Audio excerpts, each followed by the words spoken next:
Wow. To, brothers and sisters, yan uwa maza da mata, ni ne naku Muhammadu Mutari. Barkanku da wannan lokaci mai albarka, kuma dubun gaisuwa da fatan alkhairi zuwa gare ku a wanga lokaci. Jama'a, kamar yadda bai buya zuwa gare ku ba, yau topic mu shine kuka ganin nan da racism ko da discrimination in the house renting in Europe. Ina jin mutane da dama suna da wannan experience. And more to the point, why do we go in mortgage, especially the abin ga ya sunan shi mu ce immigrant? That's our discussion for today. Za mu je kan abin da muka saba, insha Allah. Muna gaisuwa, Allah ya saka muku da alkhairi.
To, jama'a, barkanku da wannan lokaci mai albarka. Greetings to you all. Kamar yadda kuka sani, yau program mu ina jin is very hot. Shi sa wanda ya zo ya kokari ya muna sharing is caring, kuma ka invite mutane mu zo mu tattauna.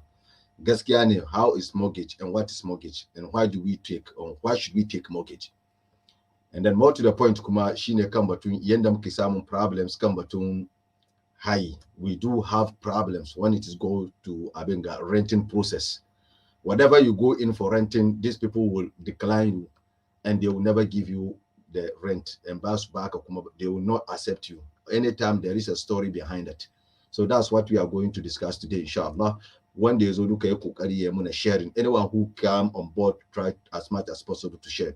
We are going to share our opinion today based on what is happening in the diaspora. When we, the immigrant, are ready to go in for rent, what happened? Do they accept us? And what is the reason? That's why we are going to discuss today. So one day, Zoluke Kokari share, sharing is caring, inshallah. Habade, ooh, big jama. The one below, oh, and it's unamo, Filgita Kawai. The one below, oh, and it's unamo, Filgita Kawai. The one below. Oh, ani suna mo firgita kawai da mun billo. Oh, ani suna mo firgita kawai. Habade haba ku kakkauce. Ni ban gan ku ba. Karuwa na da ku. Karuwa na da shanin ku. Balafi na bada lamarina na daidaita. Kike tare da ni ke rufa mini baya. Kika ce na wani bai yau.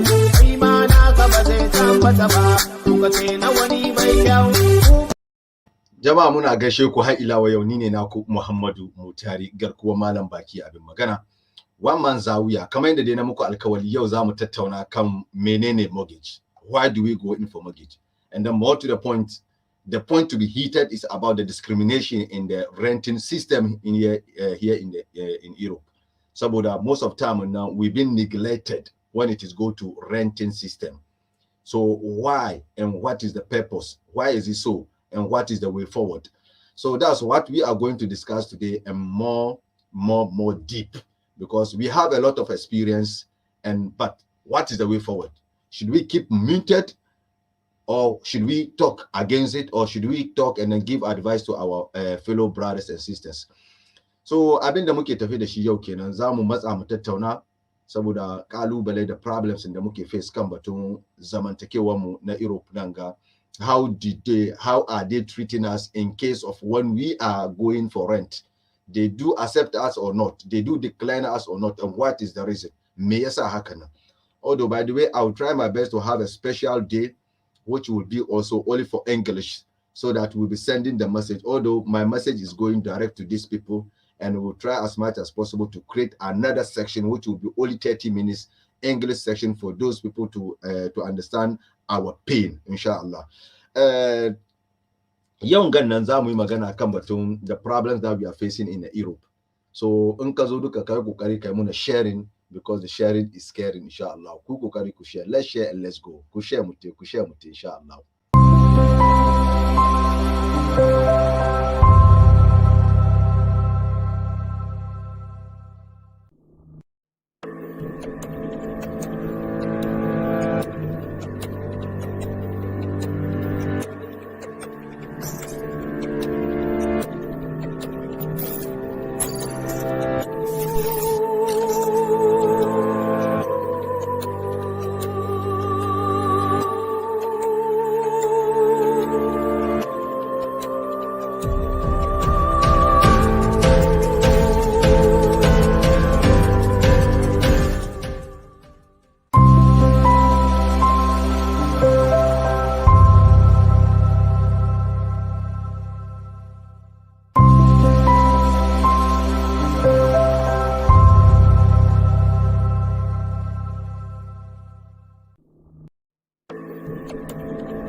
To jama'a muna gaishe ku, barkanku da wannan lokaci mai albarka. Dubun gaisuwa da fatan alkhairi kuma zuwa gare ku a wannan lokaci mai albarka. Kamar yadda bai buya zuwa gare ku ba, ni ne naku kuma dan uwanku. Baki abin magana garkuwa malam. Allah ya saka muku da alkhairi. Waɗanda yake kuna tare da mu da waɗanda za ku zo kuma tare da mu sha Allahu. Ni ne dai ɗayan da kuka sani, ba sabon mutum ba. Amma me za mu zo mu tattauna yau shine batun mortgage. In an ce mortgage yau menene mortgage? Sannan mu kare mu je kan discrimination, wanda yake muna samun kawunan mu a wanga gari in muka je batun neman hayi. Me yasa abin ke faruwa haka nan? You are the gate is open in any case, the door is open. If you have any experience, you can share it with us. But we are having much experience, and even after I posted this post, I have a lot of calls and a lot of comments that shows that people are having pain. Shi yasa za mu ɗauki wanga in so mu zauna mu yi magana, mu analyze abin nan mu ga what is the way forward. Shi in so shi mu aje abin nan yanda yake ya kamata insha Allah. Jama'a wanda yazo duka yi kokari ya muna sharing is caring insha Allah. Mu je har ila wa yau muna kiran jama'a wanda duka ke da lokaci yazo ya share wanga abu tare da mu. Allah ya saka mu dukkan mu da alkhairi, kuma Allah ya zaunar da mu lafiya, Allah ya kiyaye mu kuma da kiyayewarsa. Jama'a dubun gaisu. Habade, big jama'a. Da mun billo, ko an sunan mu firgita kawai. Da mun billo, ko an sunan mu firgita kawai. Da mun billo, ko an sunan mu firgita kawai. Da mun billo, ko an sunan mu firgita kawai. Haba ku kauce, ni ban gan ku ba. Karuwa na da ku, karuwa na da shanin ku. Alafi na bada lamarina na daidaita. Kike tare da ni ke rufa mini baya. Kika ce na wani bai kyau, ai ma na ka ba zai tabbata ba. Kuka ce na wani bai kyau, kuma na kusa ya lallace. Kika ce na wani bai kyau, ai ma na ki ba zai tabbata ba. To jama'a barkanku da wanga lokaci, the show is going to start right away. Na jin ga yar uwata kaunata na ni kaɗai can daga birnin Kano, Maryam Dankoli, barka da wannan lokaci mai albarka. Ga Imam Hussein Abdul, muna maka barka da hawowa. Ga menene ga Misha ko Abdallah Zizu kenan ko zu kenan, to kai ma muna gaishe ka. Sannan ga Razak Jibrila, muna maka barka da hawowa, kwana biyu. Masha Allah, Haji Jibril. To jama'a, ni ne naku Muhammadu Mutari. Abin da ya kawo mu yau shine za mu yi magana na farko cewa why discrimination, because we have to tackle something that approve ko abin da zai sa ka samu karfi ka je ka dauki maukici. So in this case ganin za mu yi magana, ina gaishe ka Ibrahim Haruna all the way from Ghent, ina gaisuwa, Allah ya saka da alkhairi. Muna gaida mutan Ghent duka baki daya, har ilawa yau dai muna tare da ku kullu yaumin insha Allah. Jama'a wanda yazo ya kokari ya share is caring, kaka rike, saboda it's supposed to go, ya kamata ya je out, and then more to the point, the government himself have to listen to us, saboda we have to send the message. Ina gaishe ki Malama Maliya Adam, barka da hawowa, Allah ya saka da alkhairi. Ku share mute. Yana da ciwo, it's very painful. Kaya ka te wuri, zaka je ka haya daki, in ka te sha ce maka mutane biyu ne ko uku, to mutane biyu ko uku nan kai ne kawai baki, shi yasa automatic nan da an gaya maka ko biyu ne, to kai you have already failed. Shi yasa an ce maka in bai shi bai zo ya karbi ba, an kira ka, to you will never be called again. So that's the discrimination that we are facing here in Europe, and it is not only in Belgium, and it's not only in Holland, Germany, all of the diaspora. That's the discrimination the immigrants are facing. Whenever you go in, kaje zaka nemi ka kama wuri, duka ka samu wanga problem gannan duka. Ina gaisuwa Yahuza, barka da hawowa. Fati, na gaishe ki, the bride makeup. Jama'a wanda duka ke nema, inda zaka yi aure ne kana nema a gyara matanka huska duka, to kaje ka nemi Fati. Insha Allah za ta gyara maka matanka, in ka zo ba za ka gane ta ba. Amma yana da kyau kuma ka zo ka gane ta. Amma duk wanda ke da bukata da maka gyara na natural, kaga kamar an maka gyara mai kyau, to kaje ka iske Fati bride makeup. Insha Allah za ta yi kokarin gyara maka huskan matanka insha Allah. Allah ya sa albarka cikin rayuwar mu, kuma ababen da muke yi na neman dukiya, Allah ya sa mu samu dukiya ta halali insha Allah. Fati bride makeup, ina gaisuwa, dubun gaisuwa da fata alkhairi. Allah ya kare ki kuma da ke da iyalinki baki daya. A takaici dai ina jin ni ne naku Muhammadu Mutari, kamar yadda na faɗi. Programin mu yau ya kashi biyu ne. Wanda yake na farko za mu yi magana kan the difficulties that the immigrants are facing when they go in for abin ga rental. Me yasa abin ga ake hana su? Ina gaisuwa Rim da Broba, da abin ga brother Raman. Muna gaisuwa, barka da hawowa. Allah ya saka da alkhairi insha Allah. Yawa, mun gode kwarai Fati bridal makeup insha Allah. Jama'a, ku duba wani abin da zamu duba. Shi yasa addinin mu ya riga ya seal. Amma addinin mu na in ya kai wani lokaci shi yana permit muna wasu ababa da zai sa rayuwar mu ya je kasa. Addinin mu ba addinin kunci bane. Addinin mu ba addinin kunci bane. Ina gaisuwa Rabia Ango, barka da hawowa, dubun gaisuwa da fata alkhairi. Shi yasa da dama wurare Alkur'ani na bamu izini muna cin naman da bai kamata mu ci ba, yana bamu izini mu yi wasu ababen da bai kamata ba. Alwala in ya kai inda babu ruwa, shi aka ce mu doki kasa mu yi alwala. Amma ka duba, shi aka ce wani zaka yi tayammama ne, shi aka gwada maka inda zaka yi tayammaman nan, amma me shi aka ce maka a'a inda je shiga kasan nan je shiga ya zamanto maka illa, shi aka ce kaga sa wurin nan. Shine na ba ce kai me ka kurkura baki da kasa ba ce ka shaka abin ga kasa. Ka gani addinin mu nan ba addini ne na yalwa da jin daɗi. Yanzu ku bar mu te, akwai inda doctors suka ce wai in ka tashi da safi duka kamar exercise, ka yi haka, ka tashi ka yi kokari ka ɗauki goshinka kana kafawa ƙasan nan, shi ma yana bari jininka na circulate. Doctors suka faɗi, ba ni ba. Kuma ma mu aje addinin mu ma gefe, mu yi maganan wanga. Doctors sun yi wannan magana, suka ce wai in ka tashi ka tsaya for some few minutes, ka duka few minutes, ka tashi ka kai goshinka kasa, yana help in circulation of abin ganka, ya sunan shi blood ɗinka. Ka gani, to she mu koma mu je mas babatu, the only one, my number one, barka da hawowa, ina fata alkhairi. She ka duba duk addinan nan, wani addini ya bada wannan exercise nan? sallah kenan. Shi yasa addinin mu ka duba yana ba da health, bayan health nan kuma shi yana ba mu wasu ababa na yalwa da na bajinta na jin daɗi. But shi muka samu in a case kamar no, mun samu wasu shagabanni sun push mutane into corner. Cikin kwanan nan hukun nan shi suka samu wurin nan suka matse. Shi yasa ba yanda za a yi a zaman to ka fito, ko ba yanda za a yi a ce kamar kai ka fito kana ganin wow addinin ma ashe akwai kaza shi suka bari mutanen waje suka samu impression cewa kamar addinin Islama is addini of root. You see how the things is going. Amma in ka duba menene addinin mu nan?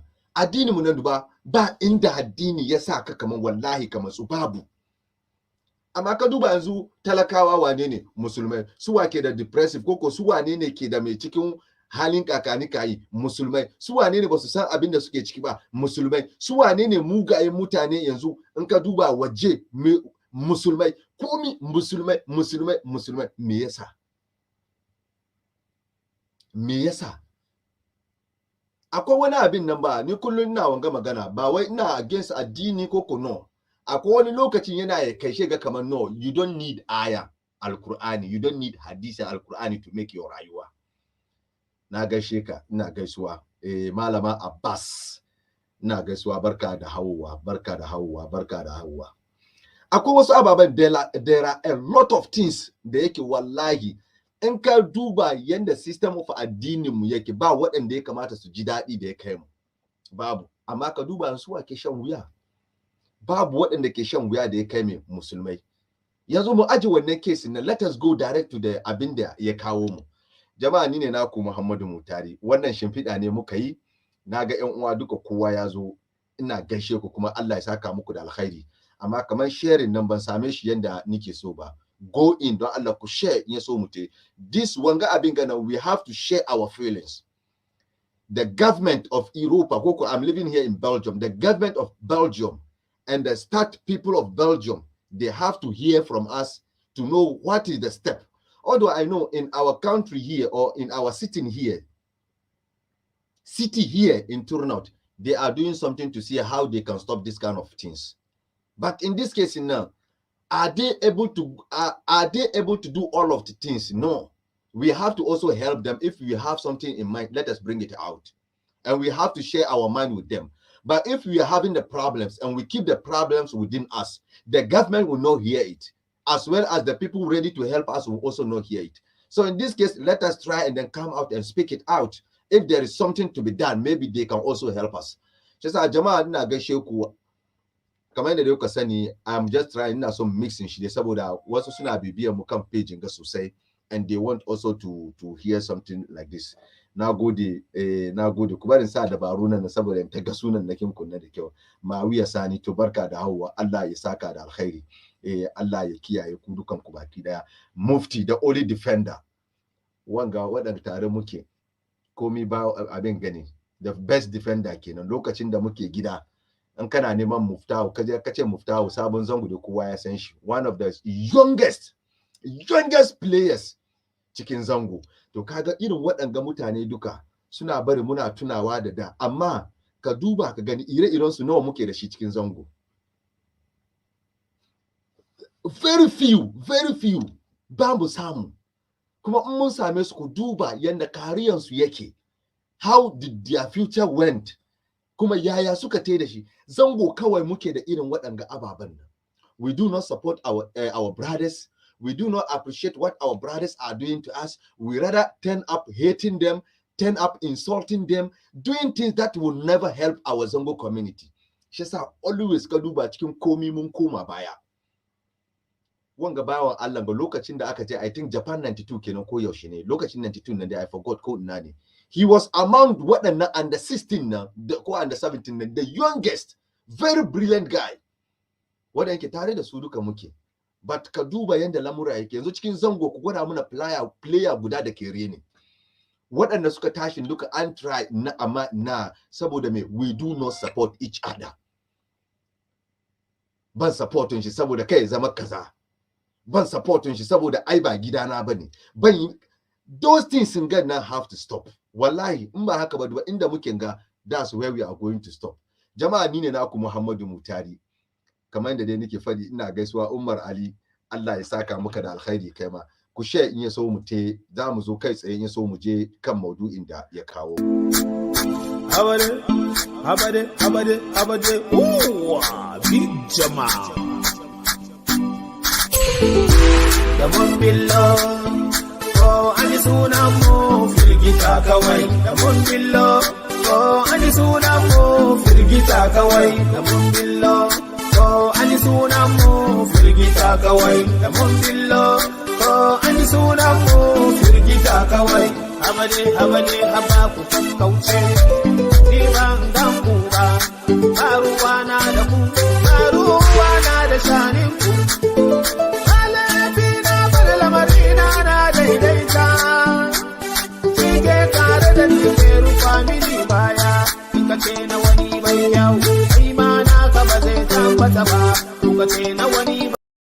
Jama'a muna gaishe ku, Allah ya saka muku da alkhairi.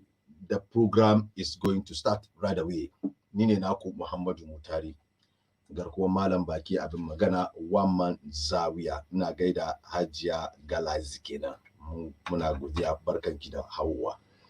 Jama'a abinda muke da shi da zamu tattauna yau shine the reason why we are having difficulties of having rental houses. Me yasa haka ne? And what is the reason? And what is the way forward? Na farko abinda muke da shi da zamu yi magana shine a lot of us are having this kind of nonsense and this kind of abinga sunan shi experience. Lokacin da kake neman gida, lokacin kake sanin kaman samun gida na da wuya. Whether you go and register even to have the social house. The social house have their their process and they have their criteria before you even come to before accepting kama for registration for social houses na akwai ababan da yake suna bukata. But here is the case now, what are we doing for that now, and what are we doing also for ourselves? Let's go into first discrimination on the market of rental houses in the Europe. Most of time when you go, first of all, abin da ake gaya maka cewa kama ko biyu ne, ko kai ne second one, ko kai you are on the second position, ko you are on the third position. The very moment an ce maka kai you are on the second position, ka count kanka na failure, simply because they will never give it to you. Ba ko me don ka zama immigrant. But let us see what is the impact of this kind of maganganun ganna. Most of the problems also came from us. Okay. Yeah, Mr. Bubakar. Yeah. Brothers and sisters, I'm having Mr. Bubakar here. He's one of the party members here in Turner PV. And I think he has also something to say, and I will leave him say what he has so that we'll continue. Because this kind of experience, everybody has it, and it's very painful. So my brother will just speak it in English, and he will explain his view so that we'll continue it in our local and in English today, inshallah. Mr. Abubakar, you are welcome on board. Isa, thank you very much. Assalamu alaikum, everybody. Greetings to everybody. Thank you, Mr. As normal, Abubakar. as Isa said, my name is Bubakar Jallo. Mashallah. I live in Belgium. I was born and raised in the Gambia. I live in Belgium here in Turnout with brother Isa. Brother Isa, when I saw you make your advertisement about this topic, I was very happy that you wanted to bring this topic online. Talk to our brothers and sisters in Europe. It is very, very, especially when you talk about the discrimination, yes. And that is what they call profiling. Exactly. Profiling, like profiling in a sense, like they put you in a category. Yes. Which category you are. With the Partei van the Arbeiders, yes. The PVDA, they have been following this discrimination. PVDA is busy about discrimination, about the people, and other. So once they ask me, I am a militant of the party, and they asked, our party force here in turnout. He asked me about. He called me one day. He said the party is busy on this because they get a lot of information or a lot of complaints from people undertaliga people who are not Belgians. Yes. That they face difficulties in getting like house to rent or to buy, to especially in like he was concerned about turnout, asking about it. I told him I am a number one victim, Wow. I said me myself, I'm a victim, he was surprised. He said, but Boubacar, you have a good job, and you earn enough. I say yes. But my color and my name, it already affect me. Yes. Bro, can you imagine? I went about when I was finding an apartment in 2019 here. Bro, I went to several agencies. Yeah. And I give my details. My income, everything is correct, bro. Yeah. But can you imagine these apartments? They never return to me. They never call me. And until I get an apartment, I get an apartment from a private, like people who do private. Yes. These private people, not like the agencies, these makelers. Yeah. Agencies who go and do renting. Yeah. Then I noticed I am not alone because the man himself is a Moroccan. He lives in Turnout here. I forget his name. He told me. He said.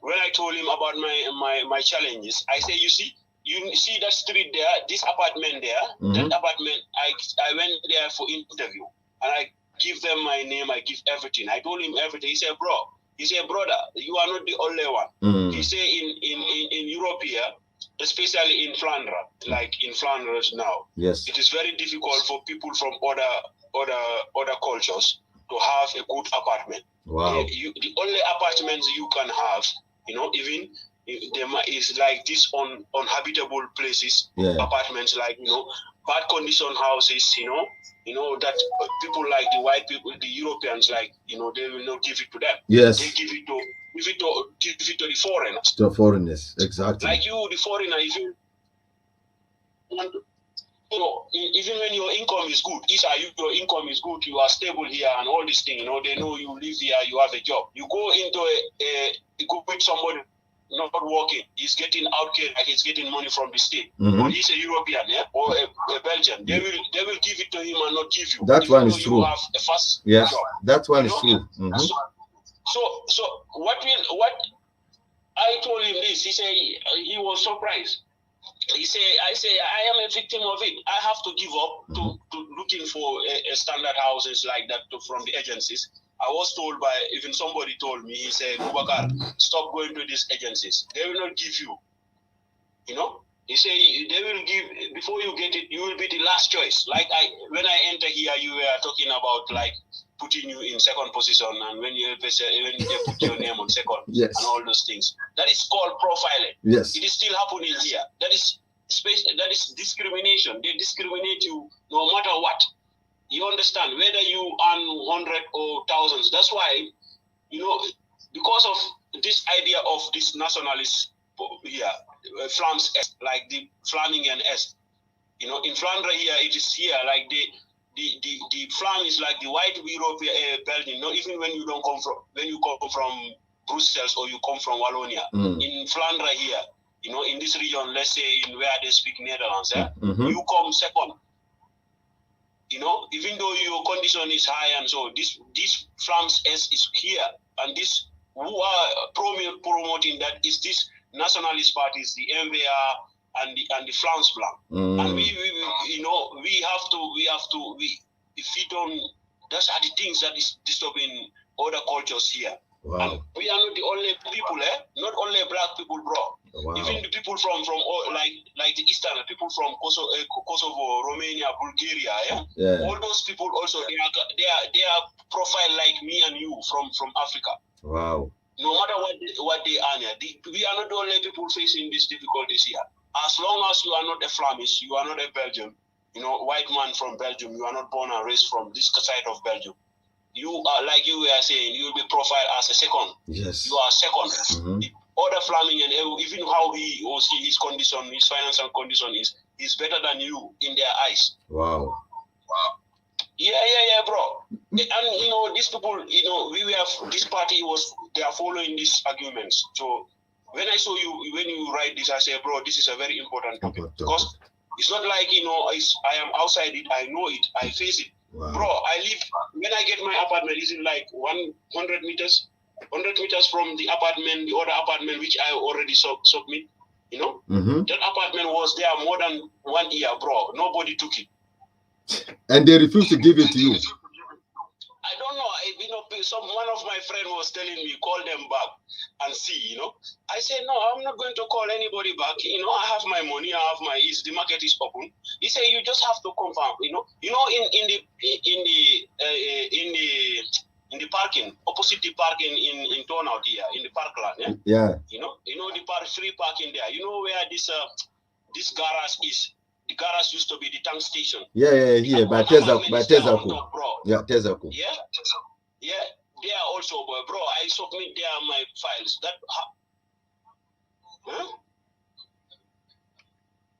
Is that what this? Yes, that apartment, bro. Yeah. After some time, bro, I cannot. They don't call me. And you know, it's not like this thing. It was expensive. It's not like the rent was expensive or anything else. I don't understand. I can pay that rent out of my Mr. Abubakar, let me come in here. Don't you see that, or don't you think that maybe it is our own fault that when we get the apartment also we are not taking good care of the apartment? Don't you think maybe that would be also the reason? No, maybe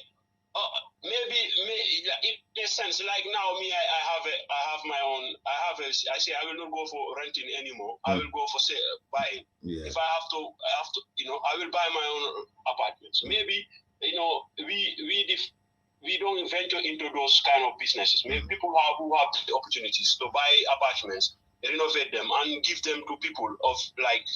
We also have to we have to enter into business. Yeah. You understand? But we like I always say, we are busy. We see ourselves as commerce. We come as struggling. We don't want to establish ourselves here. We don't want to look into anything here.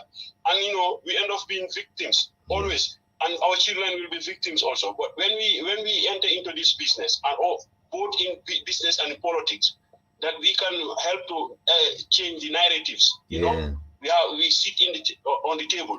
Mr. Abubakar, you see the reason why we are always backwards. We think that okay, we are here for some purpose, and at times maybe I think you have this thing open. So I'm having my this thing backfire me. My voice is coming out. Okay, thank you. So you know, most of our people we think that we are here for some times. Maybe we'll go back. So due to that, we are not able to invest, and as well as we are not able to do something that will make us feel like home. So I think it is time also for us to see, okay, when you go and you have been rejected not to give you the house, and you are capable of buying your own, why don't you go and buy? Because when we start buying our own, we also become also the landlord that will also maybe once in a time we also start renting out. But if we take decision that okay, I'm just a black, which is wrong, or I'm just an immigrant, okay, you are immigrant, which is also wrong to think about that, because that thing give you limit. The very moment you think, oh, I'm a black, I cannot do it, or I'm an immigrant, I cannot do it, that gives you limit for you to pursue and go ahead of doing something. Bro, let me tell you, you know, sometimes we have to be inspired. Yes. One day I was looking at this YouTube programs from one of the brothers from, I don't know, Nigeria or Ghana. You know, he was working and living in London. Yeah. You understand? You know, you were talking about this mortgage system, like buying through the banks, apartments and this thing. Yeah. You know what this brother, out of nothing, he don't have nothing. You know what he did? Tell me. England? He buy apartments through the banks, you know? Yeah. And he let those apartments pay for themselves. You understand? And he have before 5 years he already owned a lot of apartments in England. Wow. In London and surrounded. You understand? Yeah. You know what? Where is that brother now? That brother have one of the biggest estates in, I don't know, Nigeria or Ghana. Wow. Bro. And he get that money from like his investing in England. That's what we are talking about. We don't need to wait till that we are going to rent. We also have to start going to buy it for our own. But the problem is some of the ulama who say that buying it or taking mortgage is haram. That is why also some of our Muslim brothers are blocked, because they have the capability and capacity of taking buying a house, but they will not do it because some of the ulama say so. It's a haram. Bro, let me tell you one thing. I'm not a religious. I'm not against people to follow the teachings of Islam. Yes. And something. But bro, me and you in Belgium here in Turnhout, tell me where is an Islamic bank in Turnhout? None. Not even in Turnhout. The whole Belgium. Tell me one Islamic bank in Belgium. No, there is none. Where are you saving your money? I'm saving from there in KBC and who is benefiting from your savings? Yeah, those people are benefiting from the savings. And then what? So why not then you don't stop saving your money into those banks, because it's haram. These people will take your money and give it to other people, and those people will benefit have money from you. They are benefiting from you. I am not here. I'm not here to speak on behalf of like Islam or religion or something. I'm here I'm talking to you logically. No, that's logic. I've already said it. Some of the time we don't need ayah, we don't need hadith. You have to take your mind and work. Yeah, because logically you are a tool for someone's success. Yes. You know, and you say no, me, I'm not going to take that and what? You will not gain nothing, and people will gain from you. Exactly. You know, that's how it is. You know, one day, I was surprised. One day I heard about one brother. He saved a lot of money, and after sometimes when he went to the bank, the bank told him, "This is your money you are saving here. After these years, this is the income, like the interest of your saving here." You know, his interest was so much he didn't want to take the interest, and his brothers and sisters are suffering, bro. You know, those people don't even have a start. He say he don't need this. He don't need the interest. He just take his own money. You know, so this bank will not force you to take that money. They will put it back to their coffers. You know? Of course.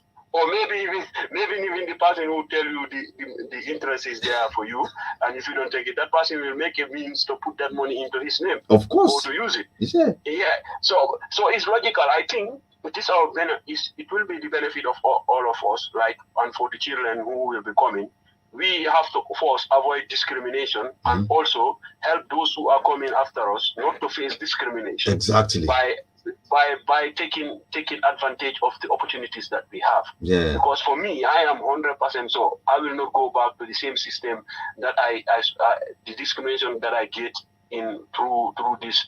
When I'm going to buy my own apartment, if I have an other chance, even if I'm going to take it from the banks, I will take it and buy apartment. Yes. You know, I will do it, because that is the only way we can change the narratives. Those who can do it, those who have the guarantee here, do it, so that you will help young people like who will come here. Maybe their incomes are not enough. They go to these renting houses. The renting houses will not give them good houses. They will give them uninhabitable houses that normal European will not accept to live there. But go look around, bro. Go to most of these young people, our brothers who come here. Yeah. You go and look to the apartment that they will rent. You know, those rent apartments or even houses, they are not good equipped. You know, they will be following the landlords all the time. My gas is spoiled. My this is spoiled. This is spoiled. Maybe you even develop illnesses out of those apartments, but you never know it. You think you pick it up outside, but you are picking up from where you are sleeping. Yeah, it's true. We have to change the narrative, bro. We have to start to change the narrative by taking part, not being sitting around blaming Europeans for all the time. Exactly. We say they are racist. No, you have to change the narrative. Thank you. But, bro, if these Macalas in Turnhout here, they know Isa KFF have also a renting agency. You know, he have two apartments that are under his name. Do you think they will not think about when a Ghanaian come, or a Sierra Leonean, or a Burkinabe come to find an apartment under them? Do you think they will let him go? Of course not, because they will know. They know they will go directly to you. Yes. So we have to change the narratives. We have to start that. It's just like, we've been here thinking like we are going home tomorrow. Boy, we are not going home tomorrow. I don't think we are going back. Most of us will not go home tomorrow. If immediately you start having here children, Allah Alam, God knows. But bro, if you start having here children, huh? Bro, you already locked up here because the system in Africa is not changed yet. So you will not leave. Take what you run from in Africa. You come here. You have your children, and you want to take those people back to the same system. Yeah. But Allah, God knows. May Allah help us all. This is what I wanted to contribute, bro. Wow. I don't want to take all of your time. But I just think when I see you, thank you very much. Thank you very much. Important. I will come and say my own. I'm really happy because you have just opened the gate for those even who came in to also listen and hear the reason why we are doing this kind of program. Bro, I am not alone. Maybe somebody in England will call you and tell you how they. No matter what, I know before we finish, they will call in. Don't worry. Thank you very much. Thank you very much. I really appreciate it. Thank you, my brother. These kind of topics are very important because we can synthesize each other. We help each other, bro. Thank you very much. Thank you very much. Thank you, alaikum salam. Thank you very much. Yeah, great submission, Mr. Caller, Imam Hussein Abdul. Thank you very much. Fatih, everybody should share. This program is very sensitive and it's very important. You may think that, oh, this, like last week or last 2 weeks, we made a program with Prince Anas.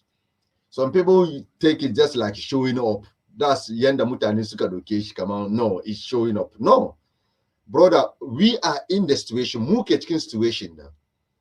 And if we see the changes, we have to vomit it. We have to send the changes out there. So that people will just take it and weigh it and see what is the way forward.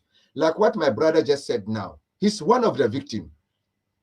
And I even never knew that he also even buy his own house or bought his own apartment, which is what we want to see. Don't stay always that you are waiting to just go and have a renting house and they will not give you. It is painful. They will neglect you in front of your nose and they will not give you the house. And believe me or not, the house will remain there for more than a year. Nobody is taking it. But you, they will not give it to you simply because you are an immigrant. And believe me or not, at times you as an immigrant, you have a good income. You have everything that they need more than the other, their citizen. But they rather prefer to give it their citizen than you, simply because that's also in the corner. But let us see what is the this thing, what brought this kind of problems. But if you talk on behalf of your own, the advantage, you have to also talk on behalf of your own, also the disadvantages. There was a time our brothers, when they have these houses from these people, they will never take good look of the houses. They will stay in the house, but when you come in the house will just be like a dustbin. It used to happen. But how are we managing the house? So that's also where the problem is. You have to make sure that no, this house costs a wealthy money and it's a big money. So it is not about coming and sleep inside and go to work. Not, it's about taking care of the apartment, taking care of the houses, because the owner of the house takes his own money to buy it. He invested in it. Unfortunately, you didn't have the chance of doing it. You go in, you hire it, or you rent it. Then what is your tax or what is your distance inside? You have to say to it that the house is always clean, because if you leave that house, somebody also is coming that house. But any time that our own brothers, the African people, have the house, some of us have the chance to get a house, believe me or not, when they leave that house, the owner of the house have to renovate that house. That's thing that is happening.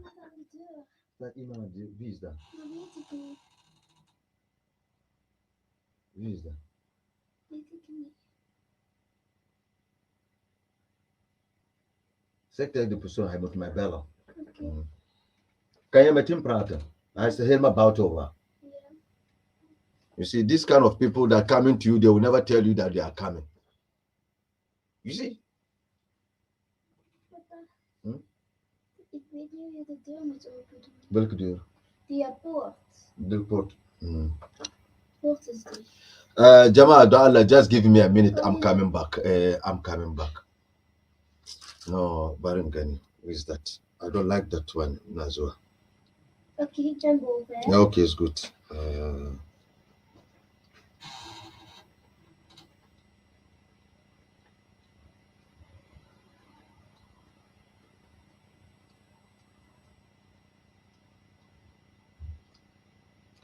That's how people are. They will just come in back in. That's how we are. But we back as well gidan shi hakan shi aka mata ga mishi kana zuwa. So those things are things that we are talking about always. We don't do things like this. Yeah, hello? Yeah, c'est toi qui est devant la porte? Ah, ok. Okay. Non, non, non. Maintenant, moi, je suis déjà occupé. Je suis sur le Facebook. Donc, c'est trop tard. Il y a quelqu'un qui est... je vais voir c'est qui. Jama'a don Allah ina zuwa ku yi hankuri don Allah ina zuwa I'm coming.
Wow.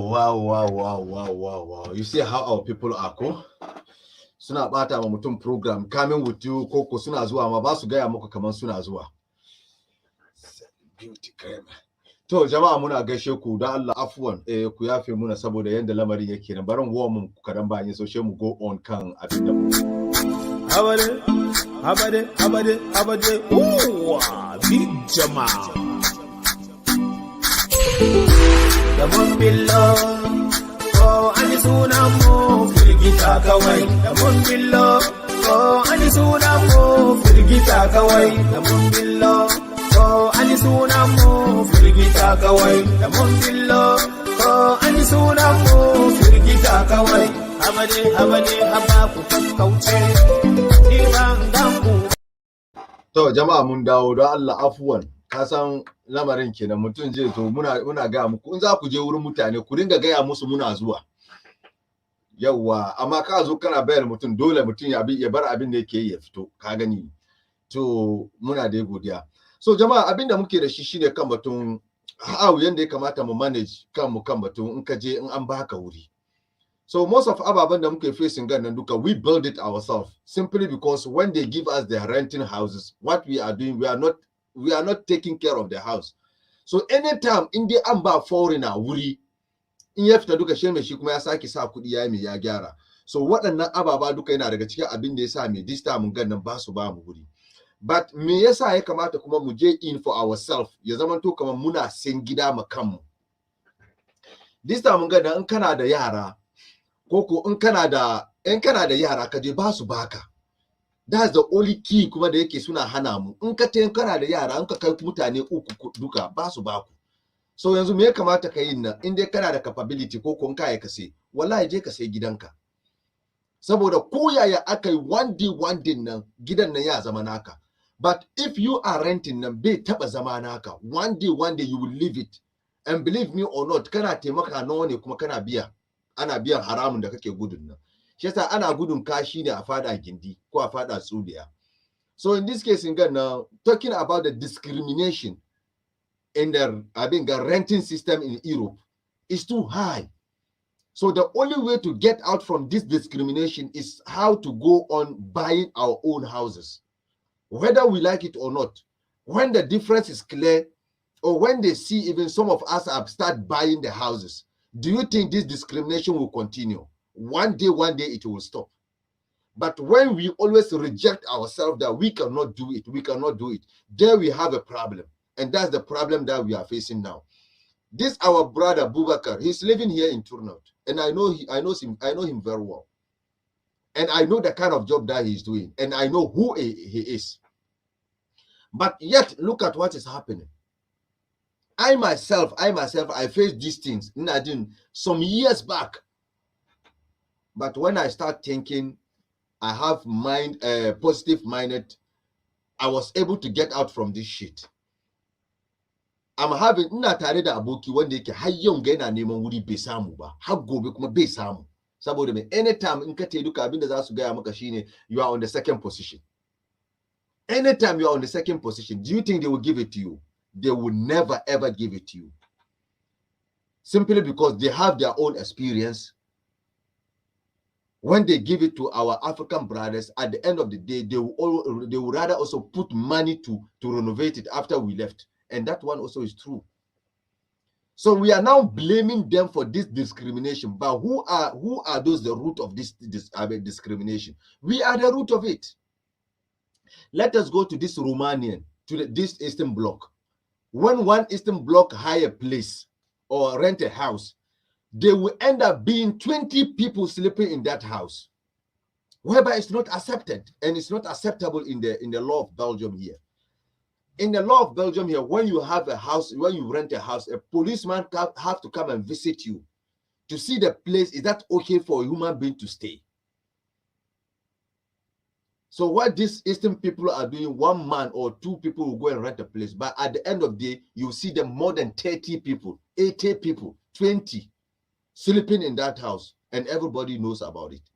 So those things are things that as putting this in full stop to our demand of the renting system in this country.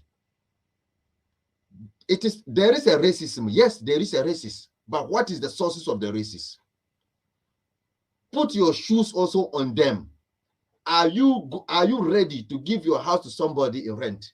After 2 years that the person leave, you spend 20,000 or 10,000 to renovate. Check how much did the person pay for it, for the value for the stay of 2 years.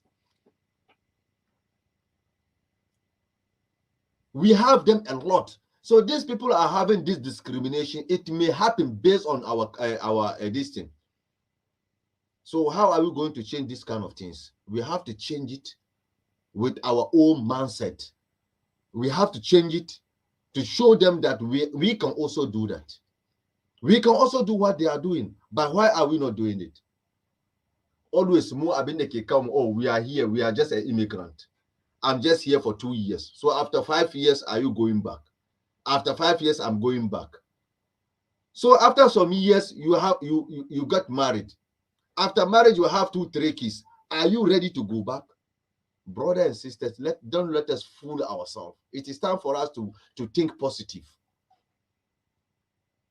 It is time for us to think positively, to make sure that no, so far as we are in. So we also can do it. So most of the discrimination that we are facing, it has comes from we. Please, my English in Adekuya and come on, okay, in a fight for English and then just take it like that. Ik moet nu weer naar boven. Wat is dat? Want op bezoek is. Nee, ik heb ze gezien. Zeg tegen papa, mama, ik heb met hem gesproken. Ik heb al gedaan.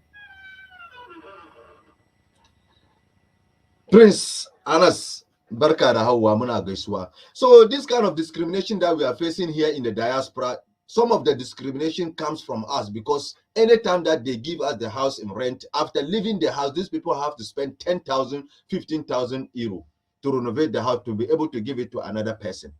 That's the reason why they are stopped giving it to us. And when they say that they are not giving it to you because you have a children, yes, what is the role of children in the house? Children can go and write everywhere. Everything that is there as a decoration, children can take it out. At the end of the day, these people have to spend much money also to renovate it before giving it out. But ask you yourself, can you buy a house or not? Ask you yourself, are you capable of being on yourself or not? That is those things that we are talking about. Last time we have a program with this big man, Prince Anas. Some people took it just like to be a showing up. You show up. No, it's not a question of showing up. It's a question of addressing the issue the way it's supposed to. Amma duk lokacin da ka zo kana magana wasu suna ganin kamar showing up ne, koko kazani. It makes sense. An mutum ya zo yana magana yana aika message. Abin da ya kamata kai ne illa akari da ababen da yake yana gudanar nan. Kaka duba me shi in kana hate me shi ne ma already. Kuma kaka duba maganan da yake yi nan, duba situation da me shi yake maganan nan, magana haka nan ne ko ba haka ba. There you have the positive mind in what he's saying. Yanzu mun zo muna batun discrimination. Fine. Amma ka duba ka gani focus mu duka ya je kan discrimination because we have been discriminated any time that we went in for rental. But what is the source of the discrimination? There you have to ask yourself. And there will never be a correction without accepting a wrong deed. You have to accept your wrong deed before you can able to be corrected. So more or less, me, I'm on my foot. Kuma still need na advice. Anyone who can buy a house, forget about those maluma saying that it's haram, is this. They are not staying here and they don't know what we are facing here. Wallahi, they don't know what we are facing. Haram is haram, mutlak haram. But what is the conditions of haram? If there is a condition that some of the haram become halal, what about this kind of situations? People are dying. People are suffering, not having a proper place to sleep. At times, we do accept some of the houses because we have no choice. Wallahi, when you get kana karbani because baka the choice. Saboda mbaka karbi ba inda zaka kwana. I know one brother in this city, Turnautunga. Ya je haya gida. kuma wani dan uwan shi baki zai bar gidan nan, ya kira shi ya ce ni zan bar gidana, so zo zan handle gidana in baka. Suka handle, aka yi takaddun nan, aka yi komi, sun je suka meet rana guda da za a handle komi a bashi. Mai gidan ne ya tambaya kai da wane ne, shi ce oh ni ne da matana da yara 3. Wurin nan mai gidan ne ce bai ba da gidan nan, ya hana shi gidan nan kwata-kwata, bai bashi, kuma bai bashi ba, ya ce bai bashi.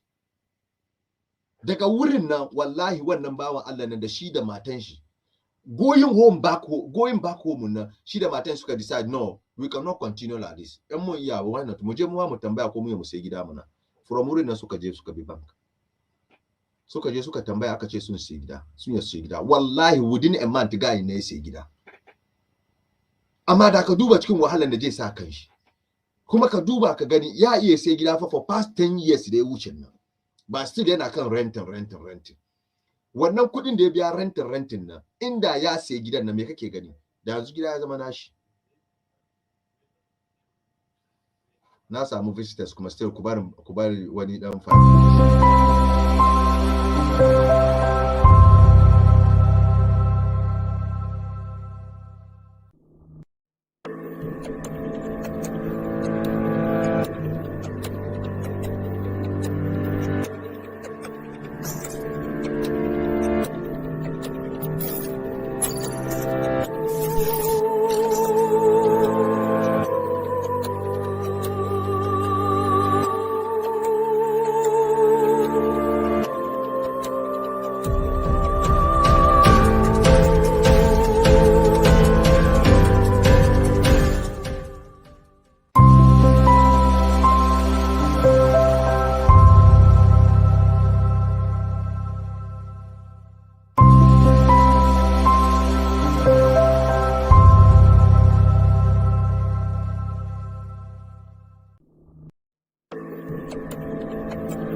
Jama'a yau dai ku yi hankuri, program ya yi wani abin ga, amma ku yi hankuri.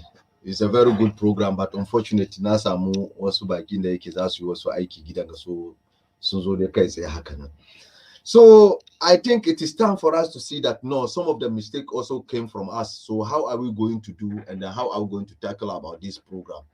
Sa jama'a ina gaishe ku, Allah ya saka muku da alkhairi. Unfortunate program da yayi wani ba yanda muke so ba, amma abinda akwai shine the purpose and the reason why we find ourselves in this kind of discrimination. Is it from us or is from them? And if it is from us, what is the way forward? And if it is from them, what is also the way forward? So it is never too late.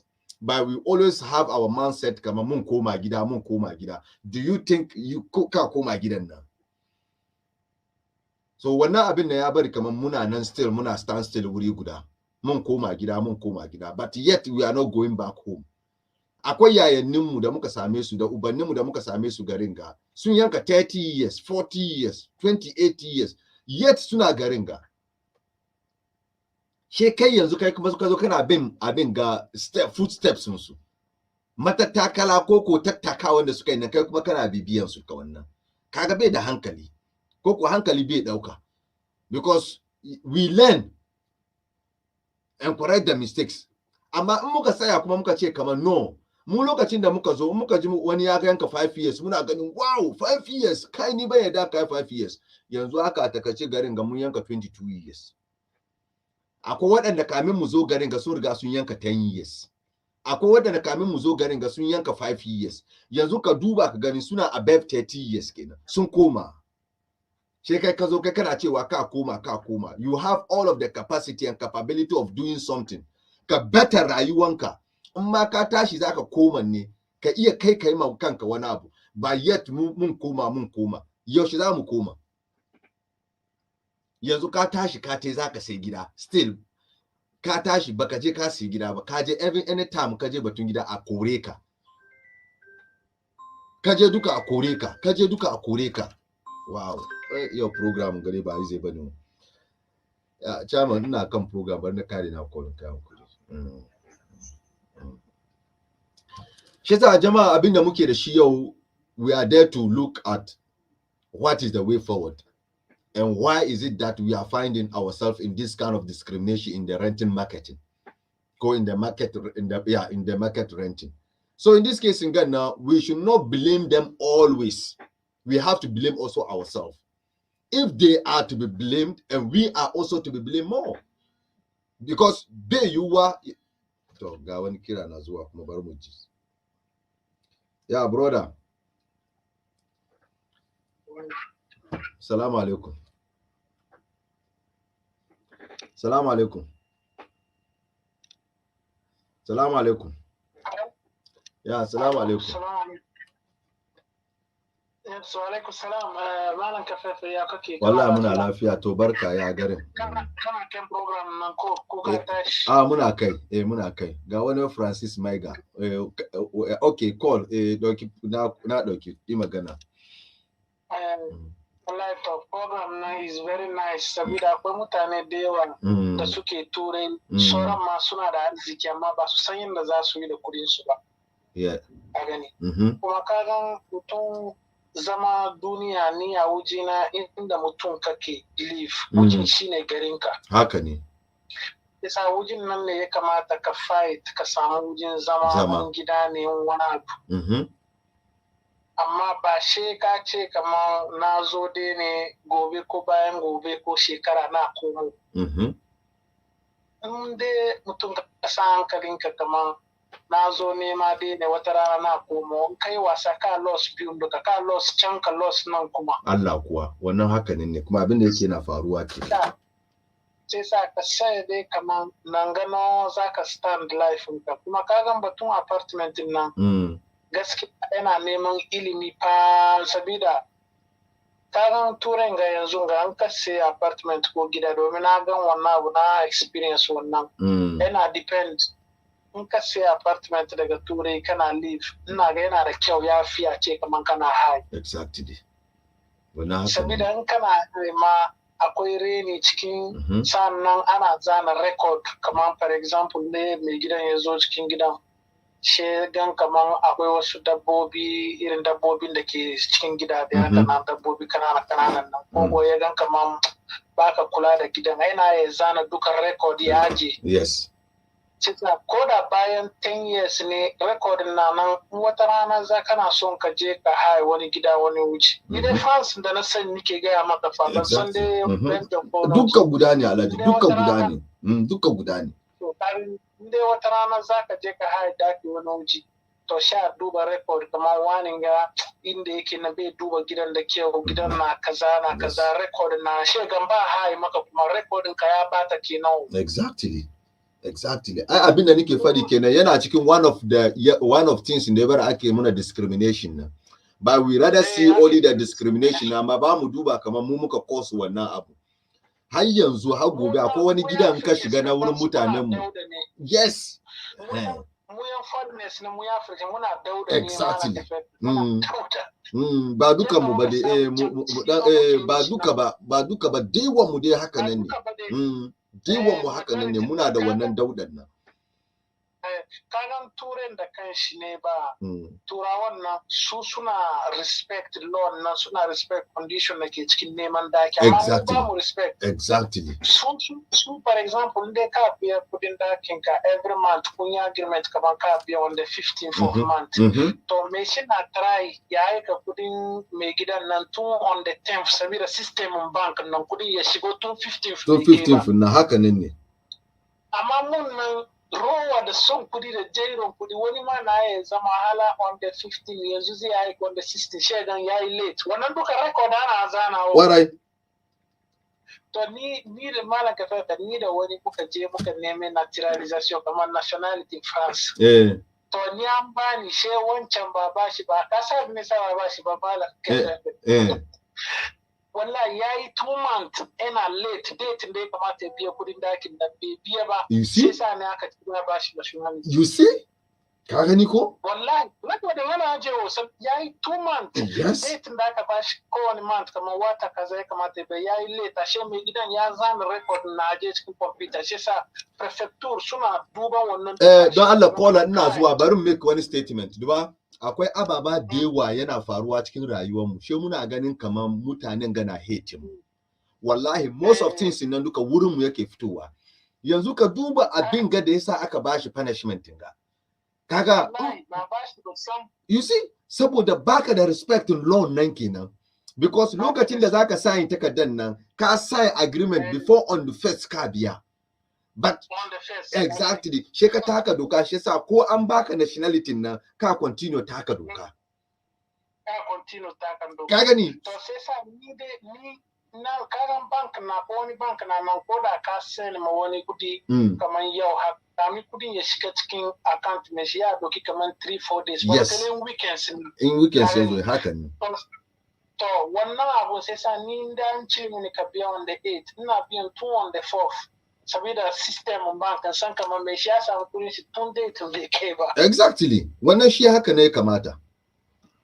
Kare kuma turen ga wani abu kankani yana ya kawo maka masala sai ka ci ana hitin ka kuma ba ana hitin ka bane kai ne baka respect law gari. Exactly.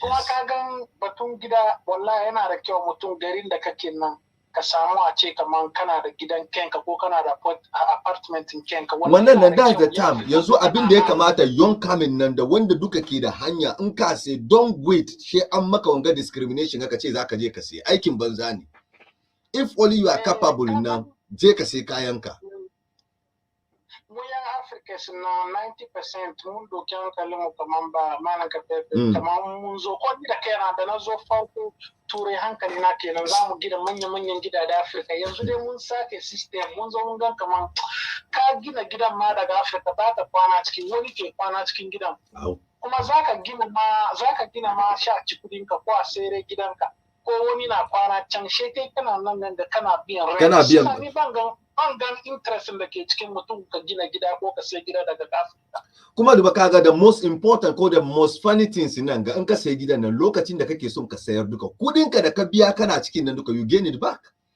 because nan ga garin nan kullum kudin gida na hawa ne shi yasa lokacin da kaga kamar okay ni ban zama kuma zan koma gida in ma ka koma ni in ka sa gidan nan kasuwa zaka sayar ka samu kudin ka back to amma in kana rent ne fa abu guda kawai ne na gan kaman bai da kyau kaman ka sai apartment da gida she ka hai ma wani she mai shi na baka kuɗi wannan dai bai da kyau saboda wannan ana duban kaman gidajen da ka hai yana kawo maka kuɗi wannan income ne sai sai ya bari wasu help government bai bayar magana na France ga inda kaman kana da apartment she ka hai she baka zama cikin ka dai hai ka ba wani da shi ne shina kawo maka kudi a month wannan nan revenue foncier wato income nan ana check sai san wata rana ma kana neman help wajen government ko wani abu hakan ga ana ran kamar tunda dai wani kudi na shigowa ba help ka wannan bai da kyau amma ka sai apartment da kana live cikin dai wannan dai yana da kyau.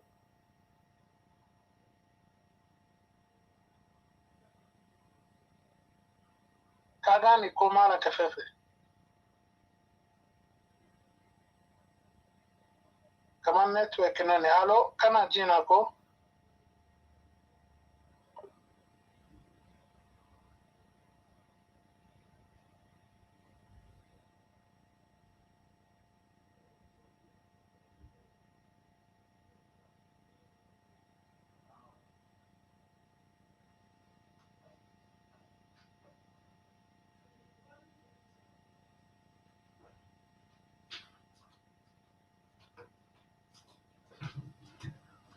Ya brother, yau dai ba zai bane program nan gade to shi da ku ya hankuri. Okay, gashi ya komo yana ya komo. Ya bro. Assalamu alaikum. Amin wa alaikum salam. Sorry, ka sani ai. Kamar network nan ne. Ba network ba shi na tashi ne. Shin kana kan live nan ko? Muna kai still. Shin na bar kamar wujin mu dai nan ga fans abu guda ɗaya ne yake gan kamar foreigner bai da kyau kana yin ce din dai kai ka san kamar ba irin manya-manyan masu kudi da ke da billions dai ba kai mai kudi bane ba da abu guda kawai ne shi bai da kyau kamar ka sai apartment ko gida sai ka hai mai wani shana baka kudi. Wannan dai sometimes yana ya bari government bai help ka saboda dai government ya duba kamar income da kake samu kaza kuma kana da wani kudin da ke shigo maka wannan yana hana maka help wajen government. Amma dai za ka sai gidan ko apartment kana live cikin wannan dai yana da kyau. Ba damuwa, mun gode kwarai brother, Allah ya saka maka da alkhairi. Mun gode kwarai. Mun gode, amma alaikum salam. Jama'a yau dai ina neman afuwan gaskiya. Akwai waɗanda za su zo su yi aiki gidan ga to suke kawo material su shi yasa kuka ga abin ga sun ce sun zo amma ba su ba mu lokaci ba. So shi suka bari na yi distract kaɗan na. Shi yasa muna neman afuwan. Jama'a abinda akwai shi muke faɗin nan wallahi it is time for us to mu bude mu shine eyes mu. Shi yasa ga wani victim nan da yake ya aiko message na ce zan call shi after wanga caller barin call shi so shi a santi je yi muna in ya muna English ne kuma mun ji na yake shi ma ya gwada muna ya show muna abin ganshi in so mu ji ya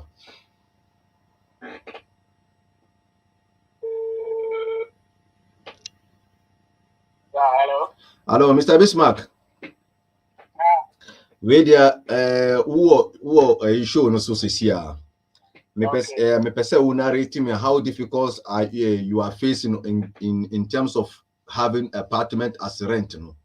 Asembe na omoka uko pa diebe na omoka. And what is the disadvantages now that the intimate ye tio amount for tio inti. Yeah, come up on your country. Obetuma mexing in I said there will be a okay, yeah, that you for any probably yes. The challenges I facing even is over red now or online.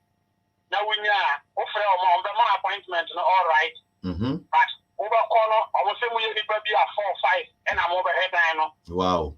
We all cry, nipa 15, that I open. Now we nipa 15 in a just one room. And the other thing I want in situation is that there will be a nipa 2, and I'm more quiet 2.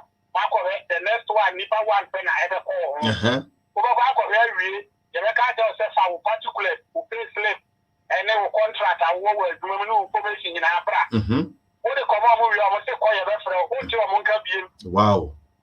Among Frau being. And the second challenge we are facing is they will give you the appointment, all right. A time will come, they will cancel the appointment without letting you know that the appointment is cancelled. Wow. So you will be there waiting that, oh, I have appointment with the Makla. To go and see. The time will be there. You will go and stand there and wait, and you will call them and they say, oh, sorry, the appointment is cancelled. Which is not normal. Yes. If you know I'm not going to have access, why do you take my payslip? Right now I'm talking to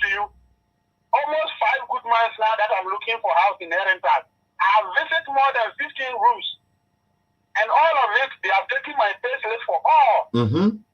So you know I'm not going to get it. Why do you take my payslips? Exactly. And they know definitely they are not going to give it to you. But yet and they know definitely, they know that they will not give it to you. But they will tell you, bring this, bring that, bring that. Just 2 weeks today, I went and visited one on Sunday morning.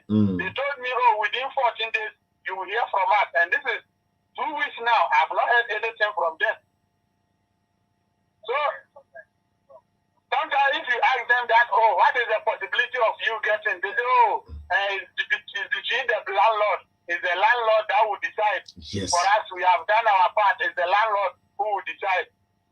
Wow. And if the landlord says something, they will not let you know.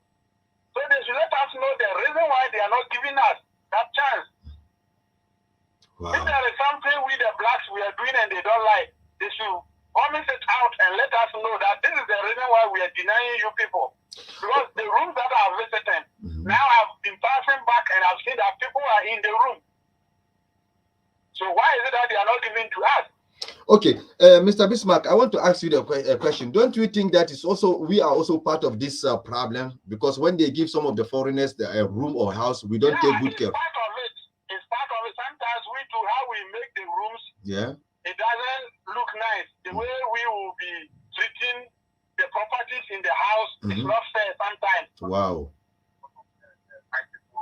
But some of the white people, they do the same thing, but they have taken ours into more considerable than theirs because they are citizens. Yeah, that's and we are foreigners. Yeah, that's also so for true. me, what I also say to we the foreigners is, if we have the opportunity to have a room, we should also handle with care the properties in the house, so that it can be a testimony for our other brothers. Exactly. Because if I go and I spoil something, next time if I'm going somewhere and they call my old landlord and ask him, how was Bismarck's behavior at your former place? And he tells me, he break all my kitchen cabinet. They'll never give me a room. Of course not. So there are some of also, so now if you want to get a room, the possibility you can get it, unless your friend or your brother is living there, that he will introduce you direct to the landlord before you can get. If not, if not, forget it. Yeah, forget. That's what I was saying last time, that in few years to come, it's going to be hard if you don't have your own house. Wow. It's going to be hard for you to get so you mean you mean let us know our problem. That is why they are not giving it to us. If, for instance, is how we damage the property, they should let us know that the reason we are not giving you is most of your people, they damage the properties in the house. Then we will be aware that, okay, this is the reason why they are denying, but they will not tell you anything. They will just take all your documents and they will not call you. And that's the most painful thing. Normally, when if you are not giving it to me, why do you take my payslip? Exactly, because the very moment you come there, they see you, they know they are not going to give it to you. For that one, it's sure. The moment you visit the room, after the visit, they know the person they are going to give it to. Wow. Okay, in this case, don't you think it's also? Don't you think also it's time for us also to start buying our own? But the problem is, we can buy our own, but the situation or the system the foreigners are passing through to buy a house, it's not like the same as the citizens. Wow. Why did you say that? Now, before you can get a house to buy, at least you have to get about 20,000 deposit in your account. Yeah, that one is true. That one is true. You have to get 10% of the amount. Yes, and the problem is you, the foreigner, is not going to get a new house to buy because of the price. So definitely you are going to buy an old house. That is what they will sell to you. And the renovation and the other things you will do in the house is also going to cost you a lot. So do you think, like, even a foreigner, if you have that kind of 10%, do you think that... If you have the 10%, still you are not going to get either a 5 years building to buy in Belgium. Forget it. Wow, are you sure? Yes, before you can get that, unless they check a lot of things about you, your education background, they will look at all that before you can get. Wow, because they consider your income. For instance, right now, if you take, let's say, 1,700 a month, How are you expecting them to sell 250,000 house to you? That's why it's difficult. You understand? Yeah, that's why it's difficult. The 250,000 going building are the new ones. So you are going to get, let's say, 180, 170, and the money the bank will give it to you, everything is going to be a renovation. Yeah. So it's not easy on that system also. If they can, my problem is they should open up to us for us to know the reason why they are denying us. Wow. For me, what I conclude, the reason why they are denying is part of, okay, that's why we said racist, because they didn't tell us. But for me, my point of view, most of my point of view is that comes also from our fellow brothers who has been renting the house and spoiling the thing before going out. One of our brother is saying here in London, you will pay a deposit. When you damage something, maybe here also is like that, because before you go in, you pay 3 months or 2 months distant rent. So that rent, now they have made it 3 months, and now you have to pay 3 months cash out. Very good. Month pay. So if you are going to the room, you have to pay 4 months. 4 months, which means that 3 months is for deposit in case of you damage something. In case of something yes. spoiled, yeah. So if you have taken that money from me and something has spoiled, fine. I lost my money. So next time if I go, I will take care of it. But this is the situation. They are not giving us the opportunity to enter the house. That's the problem. That's also the problem. That's also the problem. Yeah, that's also the because problem. We all know that if you go and you stay in a house and you did not take good care of the properties, when you are going, you are not getting back your money. Most of the people have lost their money. Do you have do you have any reference or any experience that somebody stay in a house whereby you yourself you think that wow, this one has never done good for that house? Yeah. It's also a problem. You see? It's also a problem. Wow. We don't know. We don't know what we are going to do now. We are still searching. If God's grace they give it to us, we know how to handle now. Mr. Bismarck, thank you very much for your contribution. I really like it, and may God bless you. People should talk with them. They should let us know the exact reason. If they know they will not give it to you, they shouldn't take your documents. Exactly. That's one is true. Because you cannot tell me one room 15 people should go and watch. How is it normal? It's not normal. Because it is only maximum it should be two. Because one person has to get it. So if you let 15 people go and look for a room,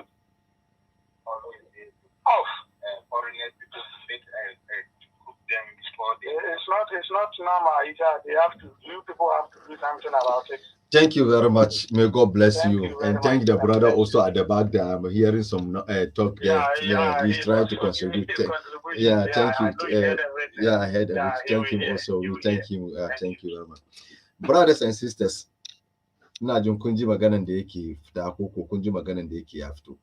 so this kind of Abenga situation, I think, is everywhere.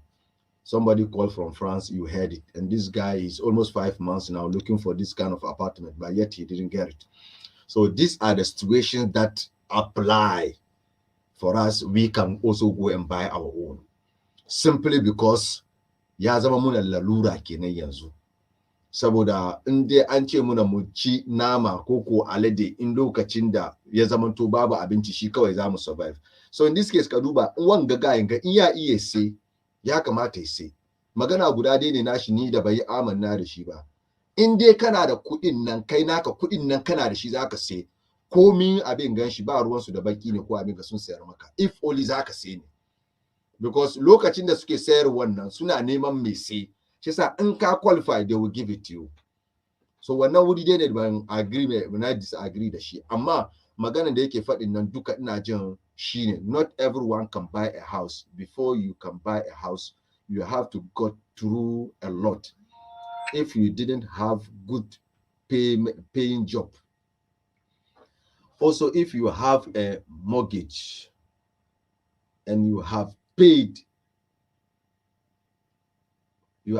for, let's say 5 years, and you have not finished paying, and in case you lose your job, the mortgage will be taken away and be put on the market.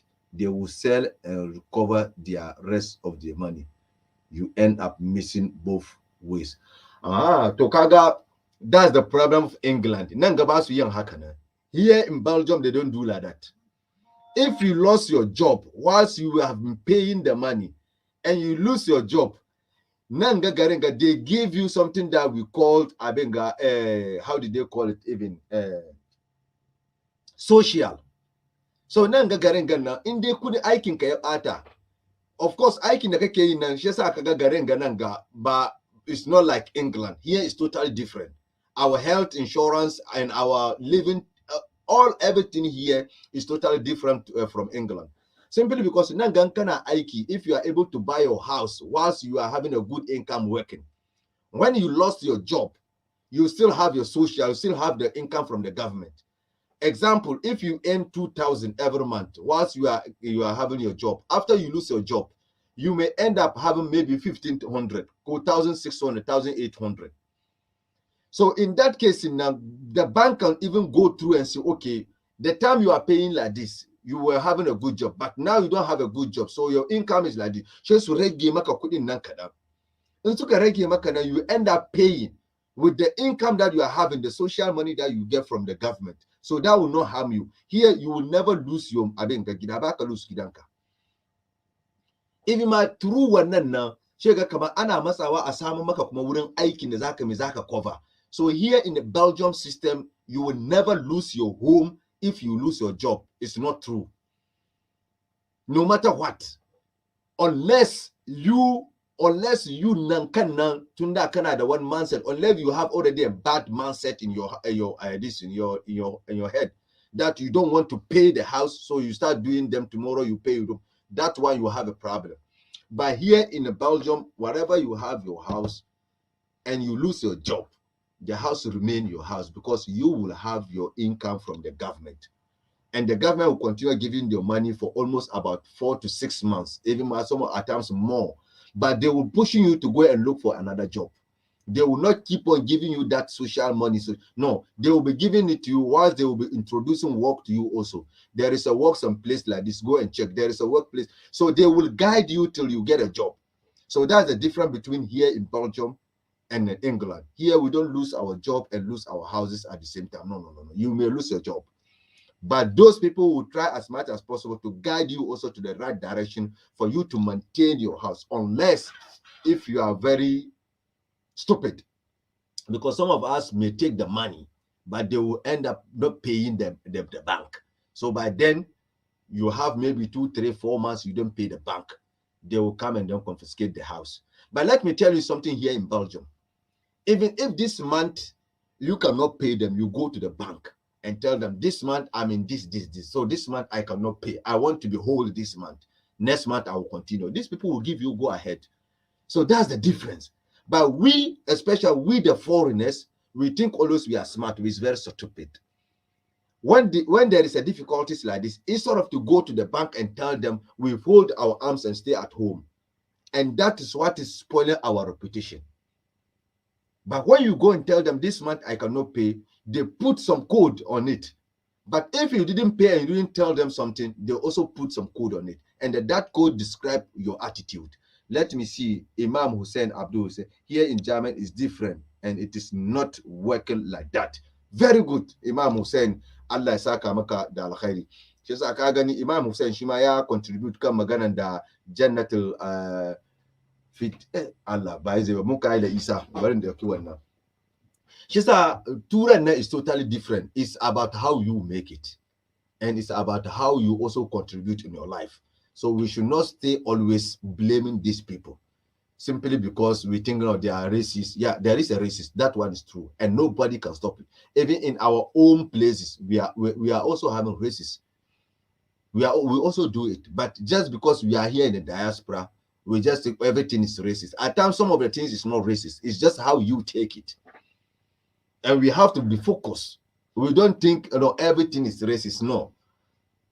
So for me, something like this system that we are talking about, or this problem that we are facing about this renting system, if you have the capacity of going to mortgage, please go to the mortgage. You will save your money. You save even blackmailing people and blackmailing yourself. And by then, you will take care of your own house. And if you are ready to spoil it, spoil it. And then if you are ready to sell the house, when they come in, your house will go down because the house you didn't take good care of the house. So simple is that. So for me, my advice to people is I don't think it is time for us to hold our arms, see our brothers suffering, whereby there is waste and whereby there is so many things that have to be done.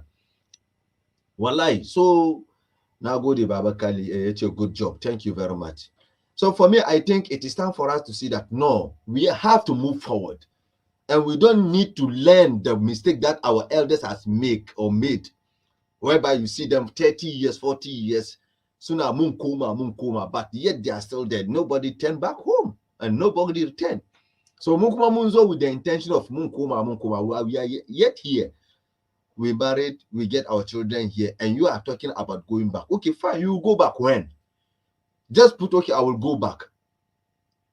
Let's take two people. Mudoki Abinga, Imam Hussein Abdul, the Baba Kali. She Imam Hussein ya ce kamar no shi ya koma gida, ya koma Africa. She je ya haya gida, yana cikin gidan nan shi yana biya. She Baba ya ce no, ni ma na koma Africa, amma she je sai gida. She suka zauna cikin gidajen nan shi wanga yana hayi na yana biya. She san kamar no yana biyan na yana zubar da kuɗin ne, amma Baba shi yana biyan na yana aje kuɗin nan ne cikin accountin shi. Anytime ya decide je koma gidan nan, lokacin da suka decide za su koma nan, she Imran Hussein ya ce okay zan koma gida, she doki gidan nan ya hand over ya ba mai gida. Kaga shi ya tashi tutan babu. But she Baba ya ga ni ma zan koma gida, gida nan is my property. She yanzu ya sa gidan nan abin ga into market. Shi ya sai gidan nan doke shi 10,000. She yanzu ya sai da gidan nan 15,000. Ya samu 5,000. Shi sa kudin da ya sa yana biyan rent nan that comes back to him. Da kai da shi waya hasara. Sannan da kai da shi wa kuma ne ke da hankali. Da kai da shi kuma waye play ma yanda ya kamata system ya go ahead. Bari mu je mu ji kan mun kai da Isa me yace here your lifestyle should match your income. I can be on social housing and buy a house. It will raise on alarm. It will raise alarm. You being on social housing means without their support, you won't meet your standard living. So the question is where you got the money from. Ko garin ga in an baka social house, bai yiwuwa kana cikin social house sannan kuma ya zama to kana da gidanka na kanka, zalunci ne. Brother mun kai da zalunci ne. Me yasa ake baka social housing nan? Duba ka doki wani hankalinka kai aiki da shi. Duba akwai social house da za a ba wanda yake bai aiki yana biyan 300. The same house na irin shi komai shi guda shi a ba wani mai aiki yana biyan 800. Shi yasa ana ba social na in baka da aikin nan government na daukan wani kuɗi ne yake yana subsidizing ka. So ana batun social house, we are talking about social, those who cannot work, koko those who don't have income, koko those who lose their jobs. Shine ake batun social na. To amma kai kana gidan social and you are having all of the benefit that the government are giving to those who are not able to pay their rent, whilst you are having house, renting it out. Zalunci ne, brother. Zalunci ne. Shi yasa kaga kamar su komin su sun yi shi correct. Shi yasa kaga kamar addinin mu na they are practicing more Islam than we. Saboda me sun yi in kana da karfi ga standard ɗinka, in baka da karfi government ta taimake ka. But kan nan shi ka zo ka ce ma government baka da karfi, shi aka baka social house. Social house nan kuɗin da ya kamata ka biya 800, shi aka ce no don baka da kuɗin nan baka da abin ganin ka biya 300. Shi kuma ka je ka sayi gida, of course ya kamata a kore ka. Nan ga garan mun ga turnout. If you are having even a good job and your wife is having good job, you don't have even chance of going to register in the social house. Just before you go in to register for a social house, they need your income. So your income will let them know you cannot offer a house or you cannot go for a rental house. So look at it, social you back a house. But even before the social will give you now, you have a process to pass. You have to stay in the life for 10 years, some people 3 years, 4 years, and so before you even qualify to have it. But some of the places like Holland, I know for them, they have something that they call emergency. When there is emergency, they have always a room or a houses that they park for emergency. If there is emergency, they will just give you the house direct. So, brothers and sisters, being the social house, that means you are not capable of paying the normal rent. So you are enjoying the help of government. That's social house. But if you are in a social house, at the same time, you are having your own house, which means you have to go out from the social house and give the social house back to the people who can do it or who have to enjoy it. Mukaila, uncle, please, one being on the social housing is not necessary for unemployment or those that have lost their job. Our system here, even your income cannot pay your rent fully. Maganan da muke yi kenan. So I wangan I bear with you that maganan duka kenan. Sister an kajen nan shine me what is social? Social, they are there to help those who cannot pay fully their rent. Social, they are there to help you. So even if you have a job, there are some people having their job, but their job, the income is too low.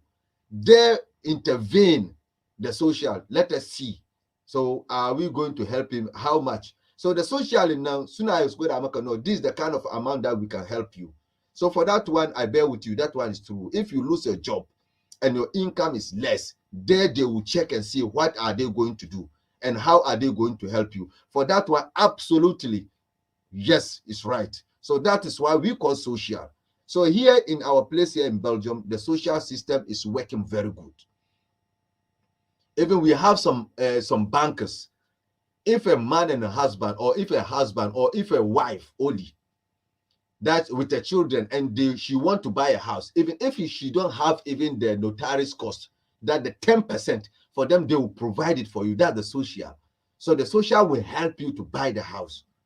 So here in Belgium, the system is very good that I think if only you want to do something for your life, you just have to be correct and be open. Go and ask. When you ask, you by almost know the way out. First, alu al zikr. Go and ask those the knowledge people. They will show you. But the moment I fold arms, always abinga haramun ne, abinga kazani. Kuma gashin nan su mutanen garin gada kansu. They open a lot of abinga offices that you can go in for advice. But we are not going in. But always what we put in our mind is discrimination. Are we being fair to ourselves? Will one pay interest in buying house or not? Paying I mean interest in now, one night is normal in here. Paying interest in that is normal because what is the interest paying here? And how is that interest coming? Yeah, okay. In that say gidan you pay maybe gidan 150,000, koko 200. So in that biya gidan na sun ce maka ka biya abin ga 50 euro for insurance, 30 euro for kaza, 30 euro for kaza. So at the end of the day, nan ka biya for man location 500 every month now. It is not all that 500 euro now going to the pot. No. Some fit the insurance in gidan nan because in ka mutu na ya kamata su san yaya za a yi da gidan nan, za a sayar ne ko yaya. Sannan in wani abu ya samu gidan nan, sannan gas insurance. So ka biya 500, but at the end of the day now 200 has to go to wani kanana ababen shi zaman to kaman me ka biya 300. That's where the interest is all about.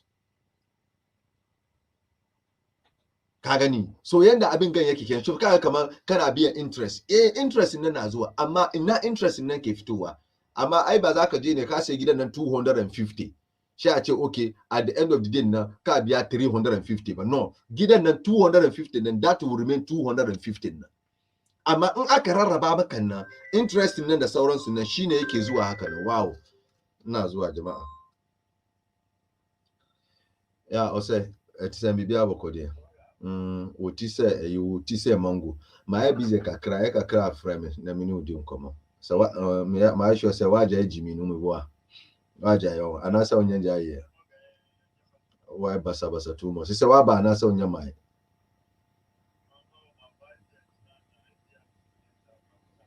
okay and kakra na wa frame back anasa me from edi nkomo. So yanda system, that's how the system is. So ka end up na saboda 200 na ake 51 na ka biya interest in kenan. So yanda ni na understand kenan because ni I'm in it.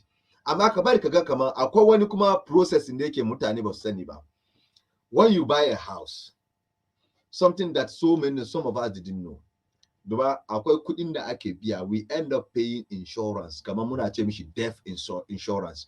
Wannan nan ba death insurance kamar ka mutu a kai ka gida kamar yadda muke yin nan ba. No. In kai da matanka kuna nan kuka sai gida, we pay something like death insurance. Matanka nan ana duba ko da ana biyan wannan ne da shekaru. In shekarunka na dewa ka biya high don suna ganin kamar kai ka mutu. The chance of getting mutuwa na is higher than wanda shekarun suke kasa. So mu dauke shi every year duka ka end up paying kamar maybe €1,000.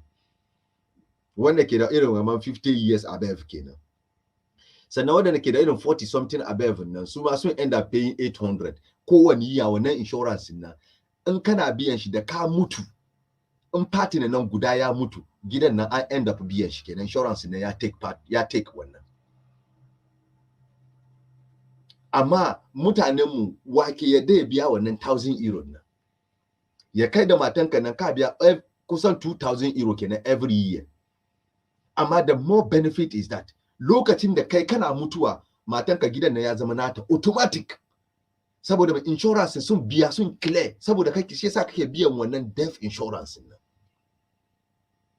So duba brothers and sisters, duba wallahi akwai ababa more chances cikin waɗanda ababa da ba mu sani ba. But when you go deep nan ka samu masu ilimin nan sun gwada maka.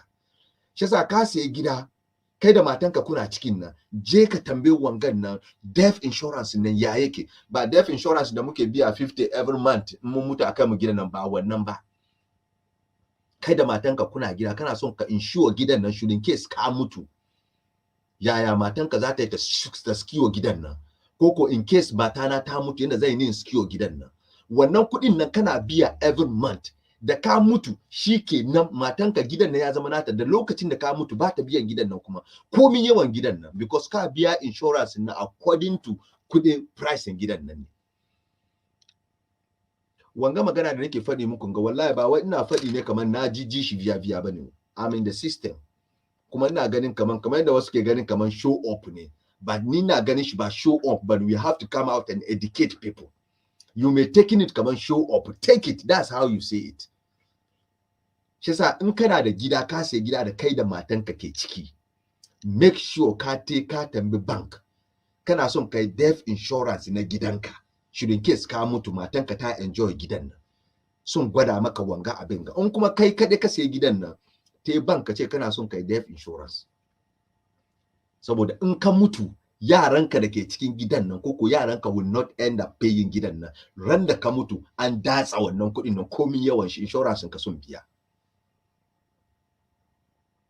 Wanga information ga na za ka same shi ba ka samu. Shi yasa wasu an zo ana magana shi ga kamar why showing up. No, you can take it like that. Mun finish kamar no, it is time.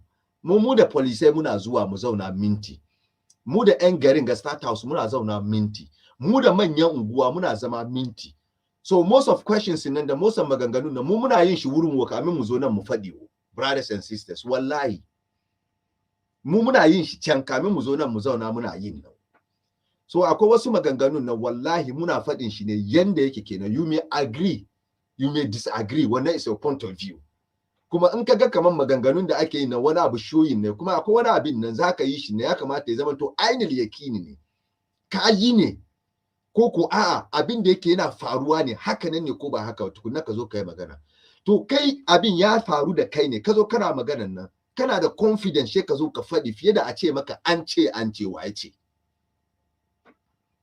So wanda ke da gida duka, especially waɗanda ke Belgium nan, in dai kana da gida, ka sai gida naka da kanka, ka je ka tambayi insurance company ko insurance in gidan nan, ka je ka tambaye kana son kai insure gidan nan, should in case ka mutu matanka gidan ya zama nata ba ta da wani batun biya, sun gwada maka.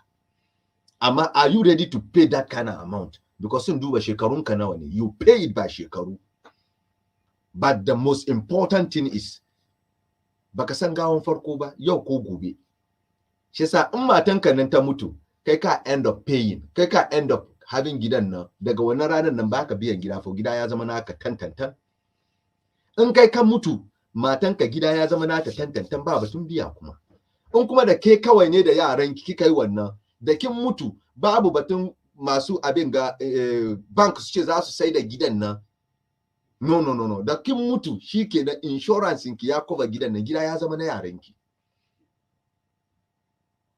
Kai kuma haka nan in kana tare da yaranka shi kuma the same thing. Shi za ke ganin kamar mutanen gidan, me yasa Bature shi da ya kai shekara 18 duka shi ideology shi ne sai gida, because they have some people who are guiding them. Kuma su suna tashi su shiga offices nan da bureaus nan, duba na iya yin rantsuwa ban ka fara, ka samu wani yana cikin garin ga, ina ji yayi shekara guda bai taba shiga wani office ba ya tambayi wani information ba. In ka gaje shiga wani office duka to wurin aikin shi ya bata, ya shiga office neman aiki ne kawai, that's it. Most of mutanen mu haka nan ne, in ga ya tashi ya shiga office wallahi aikin shi ne ya bata. Shi sa information me ke faruwa garin, yaya ake tafiyar da garin, unguwansu ma abin da ke faruwa bai sani ba. In ya fito aiki ya shiga gida, daga gida ya tuka simo da ntos da abin ga ya sunan shi sadi ya ci ya kwanta, da asuba ya tashi ya ta aiki, abin da ya sani duka kenan, but yaya garin ke tafiya, me ke faruwa bai sani ba. Simply because mu abin da ke kanmu kawai shine no, mun zo neman kuɗi ne. To in ka zo neman kuɗi baka neman education, whereby mu da kanmu sani traveling is a part of education. She kai ka da traveling is a part of neman kuɗi, ko traveling neman kuɗi, fine, but don't you think kamar yana da kyau kuma rayuwa ko ababen da ke faruwa unguwanku, environment da ka san shi. So most of time nan shiga kamar we are our own enemies of progress. Ba turawan gaba whereby every time duka muna cewa kamar me wanga racist ne, wanga kaza ne. Most of the time now we are our enemies of progress, not these white people or not this European. Wallahi, most of the time now we are our enemies of progress. Mun tari safo mai suna na kenan, to Allah ya saka da alkhairi. Ya ce Allah gaskiya ne, na gode, Allah ya saka maka da alkhairi. Francis Maiga ya ce it's true, gaskiya ne. So wasu ababen nan dewa muna yin nan muke cutar da kanmu, ba komi ba saboda me lakar wajadna aba ana laha abidin. Tunda mun zo mun iske yayanninmu da babanninmu da ke nan gan nan ba su sai gidan nan ba, mu ma ba ma sai. Ko a'a yayanninmu nan su yanda suke rayuwansu na haka ne. Knowing nothing, useless, gulma, kwarai kuwa mun tari haka ne. Amma shi ga kaman wai mutum ya zo ya ga okay abu ne ban yanzu social media ya zo, we come and share it now. Amma shi ga wasu na ganin shi kaman wai showing up, wasu na ganin shi menene kaza menene. You may take it how you want to take it, and the advice you can take it, amma ka auna maganan nan ka gani abinda shi wanga da ke faɗin nan haka nan ne ko ba haka ba. Lokacin kama kanka kiyamun laidi shine na baka misalin nan, mutane biyu sun fito gari guda shi ya go in for rent for 10 years 20 years, shi guda shi ya stay for 10-20 years. Lokacin da gudan da ya tsere rent nan shi ya sa ma kanshi je koma gida, shi ya kwashi kayan shi ya dauki gidan ya ba mai gida. Wanda ya sayan kuma da za shi ya sa gidan shi kasuwa ya sayar. Kai da shi wake da hankali. Ana batun mortgage wasu ce wai menene wani menene. In an baka so tattara wannan kuɗin nan ka je ka ba bayan Allah da ke bukata Afirka ka gani. Baka so karbi tattara, mutane na kwana daji, mutane na neman ruwa su sha, ka tattara ka je ka ba su. Amma ka manta cewa kamar wai in ka kai inda ba abinci ka ci naman alade ka tsira. This insurance system is already there as soon as you are ready to purchase these houses. This is because automatically the insurance company will come in and put different keys of insurance system they have to you. So it is up to you to choose the one suitable for you. Maganan ka Umar maganan ka gaskiya ne, but kaga mutanen mu saboda mutum ya biya 1,000 euro a month nan wallahi bai a year nan bai yi. Dewa ba su yi saboda me muna ganin shi wanga babban kuɗi ne. Yasa su sun zo nan suna kuma wallahi su in sun zo suna aje mu nan mu da kanmu ke choose. Wani ma da ja ake biya ma ya sunan shi fire distinguisher ma da kanshi ko fire abin ga in ba dole bane ka je ka iska wani gidan ma ba su da shi wanda yake haka nan ne amma kan na is your own skill security akwai abin ga insurance fa insurance shine kamar ruwa ya bata gidanka ko kuma wani shi daban ne da wanga death insurance ga da nake faɗi akwai insurance shi dole ne ka yi dole ne wannan shi dole ne shine kamar wani na damages na ruwa ko ku wasu ababa shi wannan dole ne ka yi don in baka da shi kana da problem in wani abu ya faru you will not be covered by the insurance amma kamar wanda nake faɗi cewa na in ka mutu matanka ta gaji gidan nan without paying ko miji ya gaji wannan shi yana nan daban ne wanda yake kamar abin da Morrison ke faɗi haka nan ne in suka kawo suna shimfiɗa muna insurance nan da dama ne most of us nan wannan na yana gani in biya €1,000 a month a year muna biyan almost 2,000 every year wannan insurance kawai kenan banda wannan insurance da zai zo maka kamar na gida don kowane shekara kuma akwai abin ga on da ballasting saboda inda gidanka yake nan kuma kowane unguwa na da kuɗin shi da ake biya kowane unguwa na da adadin kuɗin shi da yake biya yasa unguwanka inda yake shi ke determine kuɗi da zaka biya every year house taxes kenan shi ma ka biya wannan so amma insurance da nake magana ga is all about death insurance in ka mutu yanda za a yi how your matanka za ta enjoy gidan nan without paying nothing that's what I'm talking about bari mu je kan power broker me yace it is all about having a very good payment and secure income. It is good to learn more skills to get more income and say bye to social houses. Allah ya saka maka da alkhairi. Shi yasa kuka ga mu kan social media muna aika komi, muna sayar komi. Bro. Muna sayar komi kake so. Ka call mu Allah will get link for you. Komi. Ba na ce komi shi sa hadda na a'a ban da wannan. Yawa.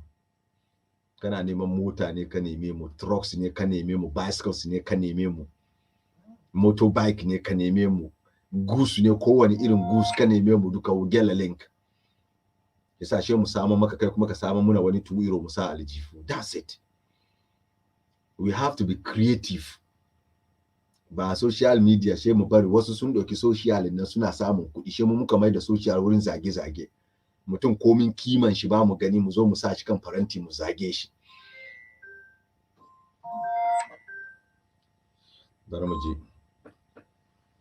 Brother. Ya kai ni. Ba zai bane. Allah ko dama gani ina ma kan program. Kai ni na kan program ne na ga sunan kama ne ni na dauki. Allah ko. To na kare na call ka ba kai. So jama'a abin da muke da shi zamu faɗi shi no kenan wallahi the earlier the better. If only you can afford to buy your own, go in for it. Malumman da ke cewa haramu wallahi dewansu suna da credit card su biyansu. Akwai waɗanda muka sani suna cikin ƙungiyar da ake cewa haramun ne amma sun siya gida. Suna fool wani ne. No, they are being smart. Ƙungiyar sun ce haramun ne muna tare da ƙungiya amma mu ba mu kan wannan. Mu ma mun je mun siya. Yasa an ka duba England din nan ce ga kaman system of racism in the marketing renting marketing nan yana yayi different too much saboda me England waɗanda ke da waɗannan gidajen nan most of them are foreigners. They was foreigners ne. 90% are foreigners. Ko ce 99% are foreigners. So what about Belgium? What about Germany? What about Holland? Kaga ina problem yake kenan. Shi yasa England dole saboda mai Pakistan da su waɗanga mutanen ga they have been in the system su ma musulmai ne, but why is it that su Pakistan musulmai ne su suna go in for it amma mu a'a karatu guda mu da suke yi maluma yadda muke da gaggan maluma haka suke da gaggan maluma kuna ganin ba a ce musu wan haramun ne amma ka duba ka gani in an je contribution mana ka duba differences da ke faruwa kuma ka duba in za a yi wani abin alkhairi ka duba differences da ke faruwa yanzu of late ga yanzu ga muna da labari daga England abin da ke faruwa masallacin Seven Sisters. Muna da labari. Me ke faruwa? Rentin da aka yi na up to shekarun ganna, inda an sai ne wannan lokaci zuwa yanzu da an biya an kare. Amma almost 20 years ana rent. Yanzu biyan da ake yin nan 20 years nan shi mai gidan an biya, shi sa in kun ga dama ku fita ko ya kore ku, shi yanzu cash. You see how we are threatening ourselves. Kuma yanzu ganna in an ce kowane mahaluki ya biya bai bada 1,000 euro ko 1,000 pounds, shi zama problem. Amma bari a call mutum a ce gida ana wani aiki filan da in ba karkare shi ba ya faɗi, shi yasa muna bukatan 1,000 pounds ka gani, ya fi da credit card shi ya je sa gindin bango ya buga ya fi da 1,000 pounds nan ya aika a je a gina bangon na a save bangon nan. To kai gidanka kai ka bi da credit card ka tsira da gidanka, shi ka ce wa credit card don a wallahi kuma Allah ma shi ma adalci mana. Haramun da Allah ya ce ka a ci, kaka je ka mulkuɗe hannun dan uwanka kwace kuɗin shi. Haramun da ake batu shine kaka ga kamar wanga abu karara ne, amma ina da hanyar da zan dojin shi in kasa dojin shi, shine ake batu. Amma ku kun bari komai haramun. Jama'a akwai wani lokacin da addinin nan na sake mun ne ku ka tafi. Ni ban ci a ci haramun bo, kan ku je ku ce na ci haramun, a'a. Amma kamin ka yi abu, ka binciki kai ma da kanka, kuma ka je ka seek knowledge na wasu maluman garin. Amma kai kana England, kai ka ji wani na abin ga wani wuri shi yana baka fatawan garin shi. Sai ka zo kai kana aiki da shi. Alhalin kai garin ka nan kana barin gidanka 4 o'clock da asuba. Shi garin su yana tashi 4 o'clock da asuba ne. Garin kan ka te wurin aikin ka kana da conditions, ka tambaye shi yana zuwa wurin aikin ma balle yana da conditions. Shi ya dauki conditions garin shi, shi ya kafa maka hujja garin da kake, shi kai kuma kana aiki da shi. Jama'a wani lokacin nan ku bar mu ɗaya hankali kaɗan mana. To bari mu ji mai Umar Morrison ya ce, this modern world we are now, everything we get both from income, trade, business, and purchasing goods and service are all operated in credit card. We are all in credit world born. Bam. Maganan ka na yadda, Morrison. Ka gwada mini wani gari ne ba gina shi da credit ba, Western ka gwada mini guda. Rayuwansu credit ne, 100%. England, rayuwansu credit ne. Germany, credit. Holland, credit. Shi sa kai da ke gudun credit nan kana ciki kana swimming. Kana ciki kana swimming, amma kai kana gudun wai credit. Are you being fair to yourself? Rayuwar da kake ciki duka credit ne. Inda kake zuwa kake aikin nan credit ne. Komi credit ne. Everything is credit. Are we being honest to ourselves? Jama'a ku bar mu ji abin ga kadan ya so sha. Habade. Big jama'a. Da mun billo, ko an sunan mu firgita kawai. Da mun billo, ko an sunan mu firgita kawai. Da mun billo, ko an sunan mu firgita kawai. Da mun billo, ko an sunan mu firgita kawai. Haba ku kakkauce, ni ban gan ku ba.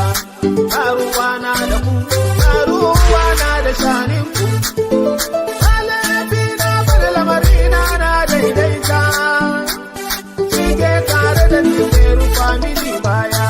Kuka na wani bai kyau, kai ma na ka ba zai tabbata ba. Kuka na wani bai kyau, kuma na ku za ya lallace. Kuka na wani bai kyau, kai ma na ki ba zai tabbata ba. Jama'a muna gaishe ku, Allah ya saka muku da alkhairi. In the short ina jin kun ji dai messaging da muke da shi yau.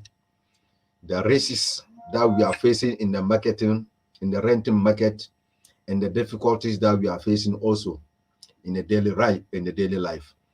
But what is the way forward?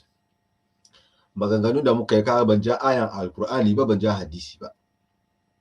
Na kawo point of view na ne, whereby ina ganin kamar system nan permit. It's up to you. Abin da ka gani za ka yi is up to you. And the more to the point, those thinking that is showing up wannan maganan ka ne. You can take it how you want to take it. Showing up ne, magana haka ne ba haka, it's up to you. Amma muna gani it is time. Akwai samaruna yara wallahi under 30 garin ga. Dukansu yanzu suna sayan gida ne. Saboda me? Ya kamata system na a sake. Sun zo babanninsu suka kawo su garin ga, babanninsu har yau ba su san gaba ba su san baya ba. Shi yasa kana ganin ni zan bi bayan ne. No. Kuma da daman su yanzu haka suna kai za su sai. Muna addu'a Allah ya ba su karfi su sai. Kaga ga babanka ya zo har yau shi bai san baya bai san gaba ba. Ya kawo ka, shi yasa she ka bi full step babanka na no. Babanka da ya ce ya koma nan har ya kawo ka bai koma ba. Har yau kuma ba batun ya koma. Shi yasa in za ka saura ka duba ai tunda babana bai yi ba banye to sunan ka wayo. Sa jama'a muna gaishe ku, Allah ya saka muku da alkhairi. Abinda muke da shi da zamu tattauna yau ina jin mun tattauna most a lot. Mun tattauna most a lot of them. Shi yasa ina jin ba za mu ja ku da surutu ba, yana yiwa an jima mu shigo da wasu program daban. Amma abinda akwai shine in kana diaspora na ka ɗauki kanka kace kamar wai mutan gida su za su save ka ko a'a zan tara kuɗi nan ga in te gida, wallahi sunan ka wayo. Kuma kaga ka sai gida abinda akwai duba wallahi isa kamar ya zan faɗi ma ne indirect service kake yi. Don kuɗin da kake biyan nan naka nawa ne. Amma in ka haya gidan nan you end up paying gaining nothing. Shekaran jiya kuna da labari China ta je ta ɗauki, yanzu China ta karbi abin gan Uganda, airport in Uganda, saboda me $207 million ko $billion Uganda suka rance wurin China, they are not able to pay back. Shi sa Uganda yanzu China sun je sun karbi airport, so yanzu China the Uganda airport is being controlled now by China people, saboda yanda za a yi mai su samu kuɗin su back. She mu ɗauke shi kamar kai ka fito Uganda, she kana ganin kamar ai ni nan gannan na koma gida. Kai kana ganin shugabannin kan nan sun yi maka tanadin da za kai zaka komo gida ka ji daɗi. Yasa Africa duka ba Ugandan kawai ba, Africa duka that's how they are. Wallahi they are ashes of no use. Ba su da amfani. Shugabanninmu, they are not thinking about their followers. And they don't have even sympathy in their life, babu. Turawan ga sun fi shugabanninmu na albarka da amfani fiye da yana kuke tsammani. Look at something that we are sharing within us. Something like social houses. Amma sheka duba, suna ba mu social houses ne? Yes, suna ba mu. But yet muna cewa kamar they are being racist in something else. Amma ka duba garin kunna me suke maka kai, me suke tsina na maka. Barin duba gani ko na samu shi abin ga ya suna Uganda ga. So in sa muku ku gani abin da muke faɗi about Uganda ko about Africa. If you are thinking living here in Europe will not help you, going back to Africa will help you. You are I don't know, you are deceiving yourself. There is no way thinking about no here, even with the races that I'm facing, going back home is more better than living here. Wallahi, it's not true. Living here with this kind of these races is more better than going back home. Morrison, barin baka number nan, barin gani number nan baka ka call. In kana abin ga number nan 0032 48 91 38 270. Barin gani yana nan ga kusa, so manna maka shi, I don't know.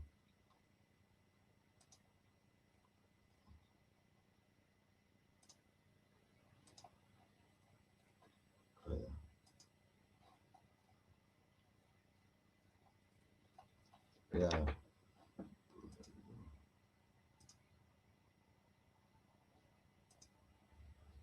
No.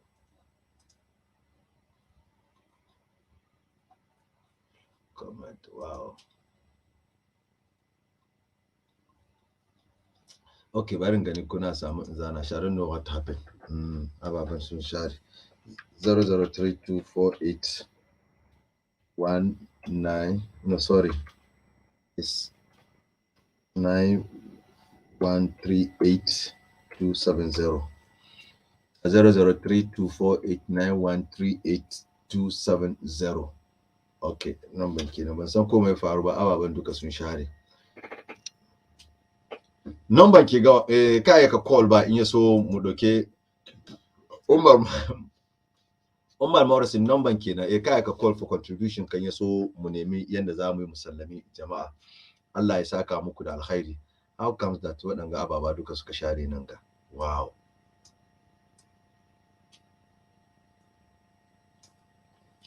To Allah ya kyauta 003248913870. Haji Morrison kai ka call in ka call ba in so she mu dauke kai so musallami jama'a saboda magaribin najin ya shigo.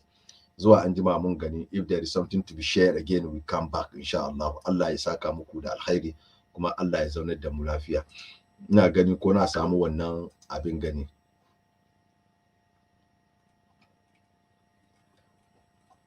Saboda su na jin kamar shi ke za.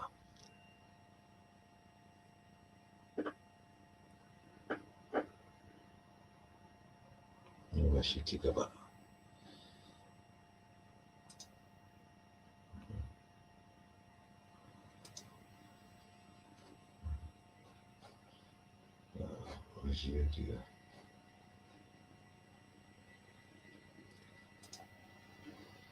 Barin gani still dai na duban gani so sorry.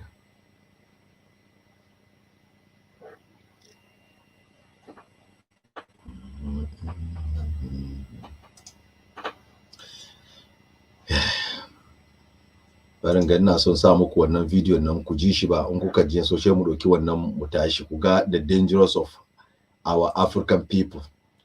Yasa in kana zaune kana ganin kamar ai ni zan koma Africa ne ko a'a to wallahi ka gwamnati kiɗi da karatu.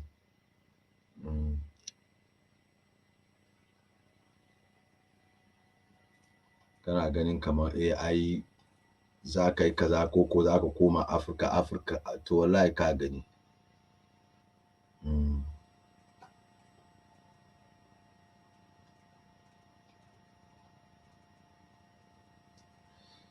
I don't know where is this. To jama'a ina jin ni ban gan shi ba sabarun ganin yana nan ga kuma tun ba shi nan to shikenan shi mu gyale. No ban gan shi ba.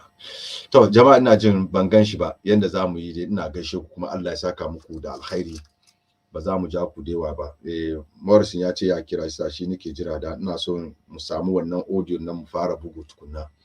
Barin gani ko ban zana shi da kyau 003248913870 number da yake nan. So muna jira mu ga abinda Morrison zai faɗi in so we'll go ahead.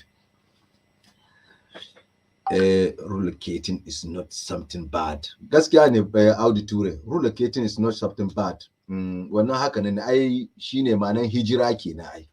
But talking about cewa kamar muna ganin kamar mutanen gana damuwa koko what we are here we think of going back home. Going back home is good. Mu duka we wish to go back home. But the problem is how things is being managed by our elders there.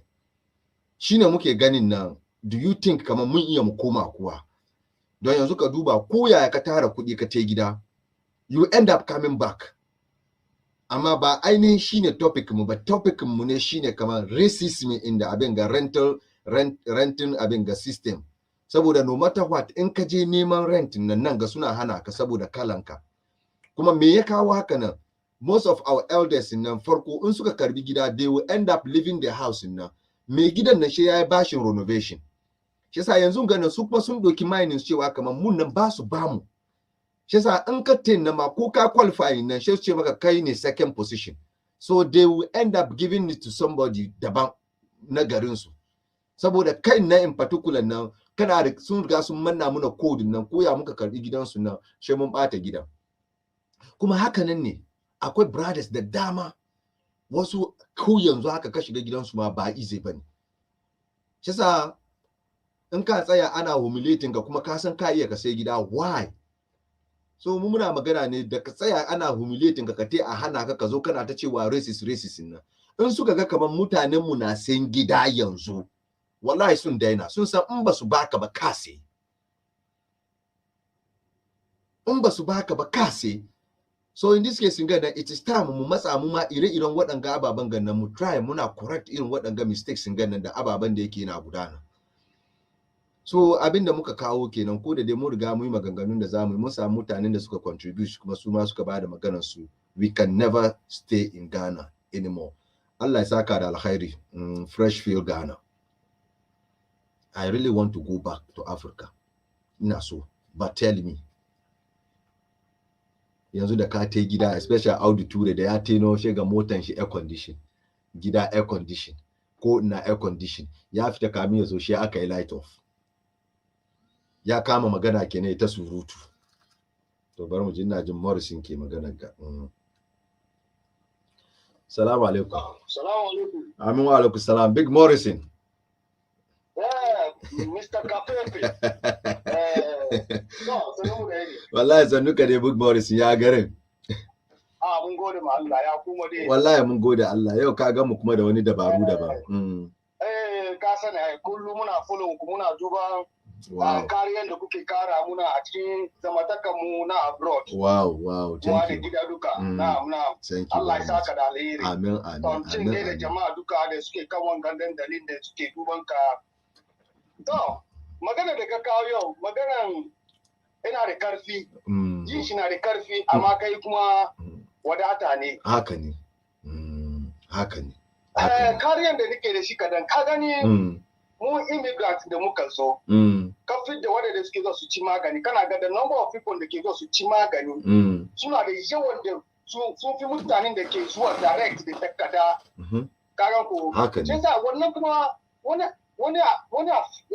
effect da yake affect mu immigrants, especially West Africa ko Africans da muke zuwa Europe. Don me wani kamin shi ya zo ya samu zama ma ya samu takadan shi nan. Kana ga ya tunyanka lokaci. Allah kuwa ya gaji. Kagan wannan duka na cikin yake affect mu, plans mu bai work out daidai. Haka ne. Kuma ka kara kuma the family issue back home nan, wannan kuma na karawa samun kudin mu bai yi. Haka ne, saboda we take a lot of abin ga charge kanmu. That's good. Kuma ka duba thirdly kuma mutane da yawan da suke zuwa Europe, especially Africans. Sai da mai shi ya zo buga ke sannan ya kawo matan shi. Haka ne. Mutane kuma ya kawo matan shi nan, ga problem kuma ya kowa aure, ya zo tsakanin shi da matan shi. Shi sa wanka abu duka na tafiya, shi bar me samun plans ka develop kanka cikin turai nan. It's taking our time and ages a lot. Kwarai kuwa. Kwarai. Yana consume a lot of time. Kwarai. Na yadda da magana.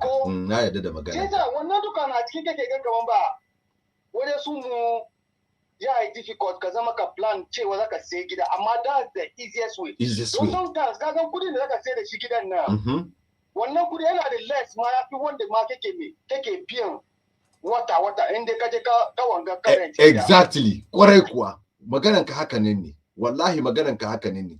Don kudin da zaka end up paying na yayi more less da ainihin kudin da zaka je ka biya na gidan nan. Wanda maybe ka rent gida kana biyan €1,000 or £1,000. Amma in dai ka ce to baka biyan £1,000 na ka biya me? Ka biya less. Haka ne. £700. Gaskiya ne. Sai sa wannan gidan na biya take ka maybe 25 years or 30 years or 50 years. Sannan ka biya me? Ka kare. Kama ka wani calculation, ka ce wani ya rent, wani ya say, at the end of the 20 years na wani samu riba. Exactly. Yes. Amma abin da ke binka bai saya ba, sai ka saya. Me ke binka? Ai shi sa na kawo misali cewa kaman ba, Kamin wani shi ya zo na ya zaci magani. Magani shi ya take 10 years, 15 years, 20 years ne samu takada. Haka ne. Kuma komai da zaka yi da takada zaka yi. Haka ne. Wallahi haka ne. Yasa kaga wanga buruka yana weigh mu down. Gaskiya ne. Amma na hail our brothers in Spain. They are really doing good. Exactly. Allah kuwa. Suka wake up mutane gaskiya ne. Su in ba don problem pandemic na wani lokaci da ya zo na kariyar abin gansu na kaga kaman Spain bogus na they have done the deed. Sun yi kokari because most of them na sun sai gida. Kwarai. To make it up. Correct. Record. They really set a record. And up to now, some of them are really setting that kind of record. Yes, gaskiya ne. Wallahi ka put wanga record ga good gaskiya. To mesa su suke wannan. Kagan don shiga wan Spain da samun takada yayi very easy. Yayi very easy. Haka ne lokacin nan, haka ne. Kagan ce sa komai dukan nan ba easy bane. Amma to tun da ka program nan kana wake up. Yes. Those people that who have got this kind of brainwash about purchasing a home or a house in Europe. Kuma wannan kuma duka yana zuwa mai stable of what your income. Maybe stable of your work. Haka ne. Kagan baka da stable work kuma ya affect ka later. Haka ne. It's a long way round program. Chesa wanda ka kawo ga ina ga mu da muke baya kuma mu sa calculation mu kan wannan kuma mu yi mu doki wannan ya sunan shi wannan mataki ga fresh field Ghana we very good point Umar ka kawo shi insurance yes duniya ga shirya baka shiga cikin insurance system ba exactly. Kai ka insure komi it's your own benefit yes it's your own benefit yes komi kai ka insure haka ne it's your own benefit kaga ko amma kamar wajen su mu mutane muna ga kamar every month ta biyan wani insurance ma 10 euro ne wallahi wani insurance a month ko 2 months 10 euro ne kaga ko amma ka gani brainwashing nan ya muna yawa Allah kuma ka wani magana kuma ba mu tambaya ba be yes problem mu kenan we don't go in for advice wani na ture instead of ita jin news inda yake na bai cin sai kama Ghana news wai na so ya ji news Ghana kai ne da shi wani da kake ka surround da gari wanda mai ya suna shiga ruwan ka ba gari sai ke maka jin news abin da ke tafar da cikin gari sai kana so kana jin news back home what are you going to do with back home wallahi nothing Allah nothing just if there's some changes in that your country self you don't even know where you are yes just I have to wake up kuma mu bar mu juna mu kare na koma gidan na mai wannan shi iska babanni mu kakanni mu so yi wannan fito te aliyo suna nan yau suna har gobe kuma suna nan wurin suka mu wurin nawa suka mu kaga ko sai ta mun koma gidan nan mu bari inda muke mu build kanmu kaga ko sai mu secure baya exactly kuma wannan duka ba mu iya mu yi in dai ba mu bar yaudaran kanmu kamar mun koma gidan nan ba because mun koma gidan nan shike put mu hold kaga na isa na isa yake na koma kana put kanka wani jin dare kaman ka kuma kana nan kaga 5 years 10 years 15 years 20 years ba zai bane mu Allah kuma ka zo kai wani magana aka ce mai mutum zaka fara wani ka fara da kanka kwarai ba wai kana girman kai ba no wallahi gaskiya ne kamar wani sun ce kamar show up ba kana show up no bro ka fara da kanka yes mutanen sun cewa kaman ba kana cikin system kuma kana yin wannan exactly kuma na ga amfani shi yasa ni nike magana last ni da Prince Anes mun yi program na muka share da idea da yawa suna ganin kamar show up ba show up bane da aka zo ana gwada masu kudaden duniya nan shi ma show up ne ko a zo a ce wani doctor ya discover wani abin ga show up ne of course not bro yes bro because mu duka aikin da muke yi mu duka mun san exactly maximum wages nan duka mun sani so ba za ka bluff sai za mu duka we based on the same rate of what income so it's up to you to plan ba wani bluff it's up to you to plan magana da ka kawo ga ina ganin is an educative issue to us. Na gode kwarai. Na gode kwarai. Yasa ba show off bane. Yasa zance da nake da shi kenan. Allah ya saka. Brother Umar, mun gode kwarai ga Oli Asabe ya ce it's a good point. Good job bro. Mun gode kwarai, Allah ya saka da alheri. Mun gode, amin wa alaikum assalam wa rahmatullahi ta'ala wa barakatuh. Jama'a abinda muke da shi kenan, we just come to share something that we think is accurate.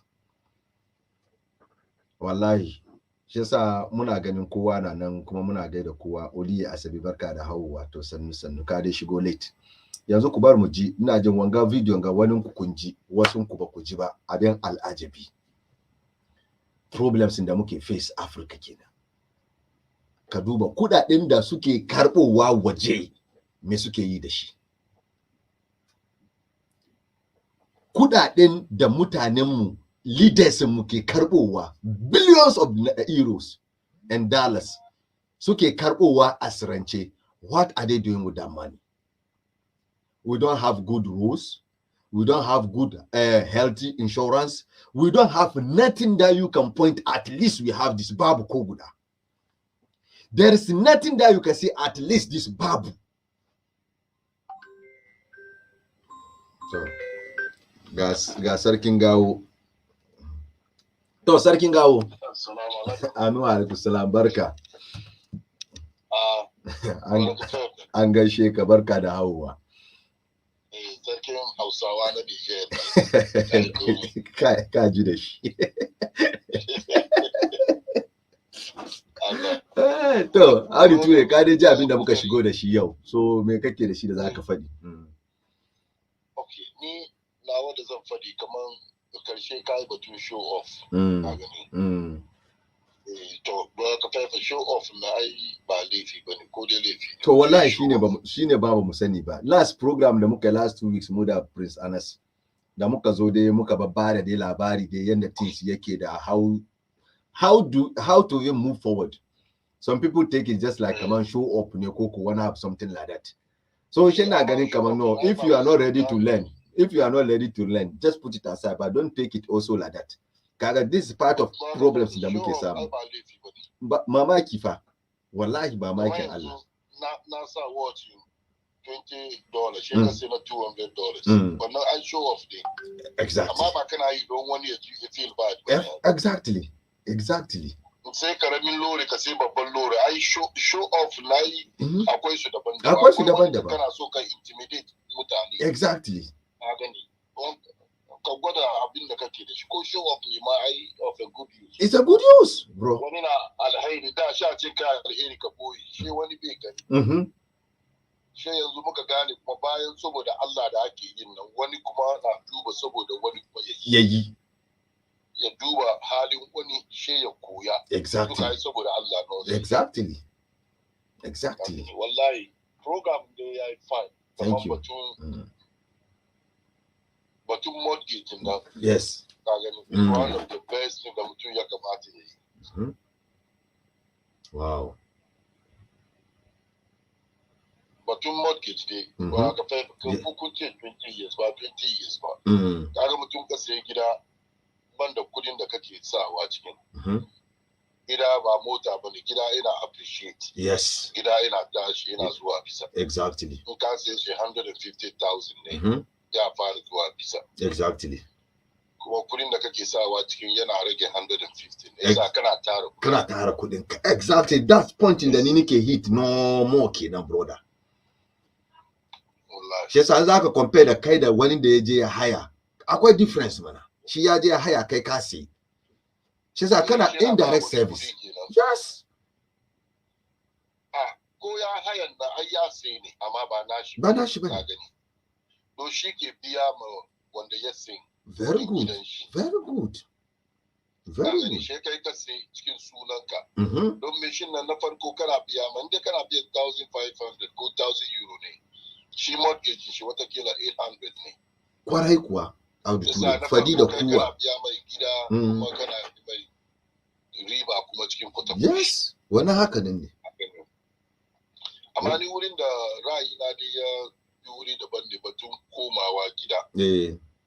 Muna ji. A kagan cikin magana mun yi kamar manyan da suka zo na farko. sun yi mistakes da ya kamata ba mu bai kamata mu yi wannan mistakes ba. Haka ne. Ya kamata mu sai gida su ba su sai gida ba. Ya kamata mu establish kanmu nan. Haka ne. Kuma ba wanda suke ce sun koma gidan nan. Ba su yi tanadin komawa gida ba. She mu kuma yan yanzu.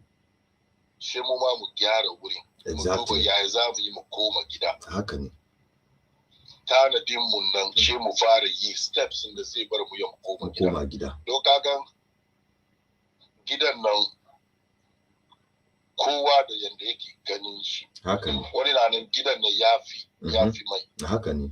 Wannan tabbas. System in Europe na is not built for kowa. For kowa haka ne. Wannan nan ya build mai ya understand system. Politics da komi yana so ya stay. Amma wani kwana nan ai mun ce mun zo nema ne. Wannan nan ya samu kadan shi ya koma gida. Wani ban ya komo shi ya saura. Amma komawa gidan nan ina ga instead of discourage na mu encourage mutane. Kaga akwai government na bata abubuwa da yawa amma kaka koma gida ka doki hankalinka kamar za ka kai abin government da government zai involve. Exactly. Ka duba mutane da yawa suna use Africa as a virgin land.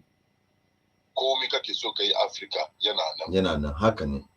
Ghana ka samu. In ka je cikin farming, a lot of people na cikin farming. Haka ne. And they suna making shi haka ne. Suna make very very good. Haka ne. Good. Bako. Ba za ka gida ba ne ka je ka yi zama kaman kana turai. To. Za ka gida, ka san gidan da za ka na ana yi duso. Ana yi a kashe light. Isa ka prepare kanka ne. Yan gidan nan an kashe light ya suke yi. Ka understand. Da ka fito wurin da ake kashe light, shi ka koma wurin da ba kashe light, shi ka yi ka adapt.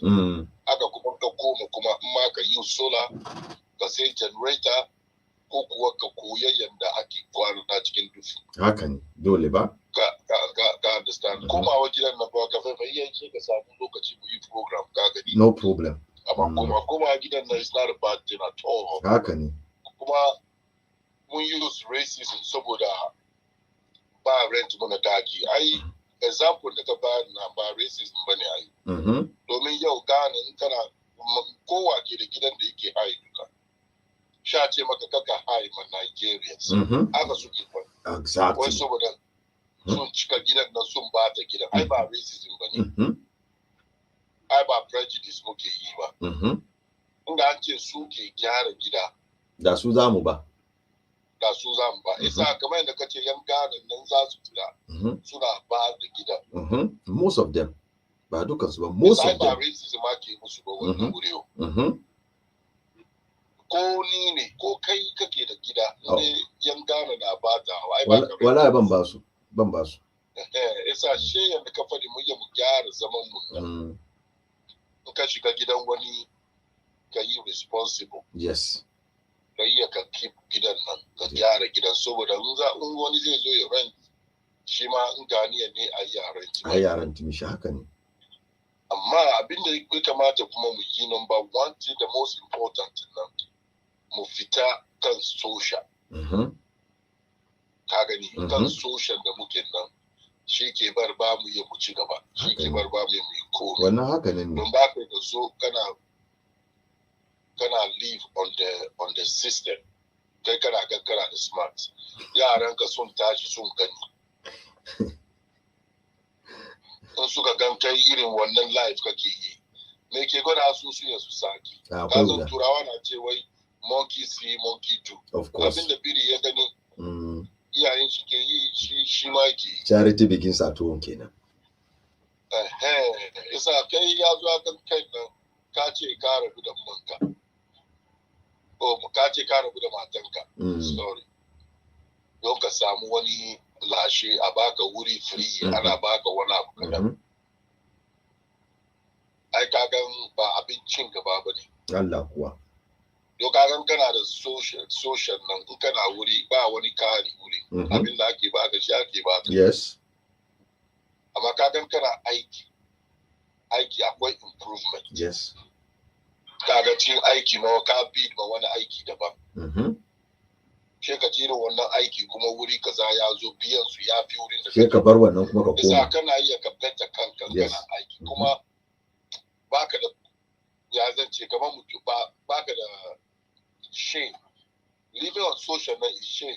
Mutane da yawa sani ba ka understand yana da ban kunya kai ka tashi namiji Ghana an san ka boga sai ka zo kana live on the system instead of more haife mu ne yan gida hard workers instead of ka zo kana aiki kana samun kudin ka sai ka zo wasu na zuwa to the extent su rabu da matansu haka ne saboda su samu wuri kaga wannan abu ya kamata mu duba mu bari wallahi mu yan Ghana ne muna da kima ko ya ake fadi we have pride yasa ya kamata mu aiki ya kamata kamar batun gidan da ka fadi na mutum ka zo turai ka samu take da first ya kamata ka yi ne ka sai gida Allah inda ka iya don rent da kake rent nan kana biyan 700 ne kagan kudin duka ya zo cikin ba san dai Europe ba mu nan ga kai ma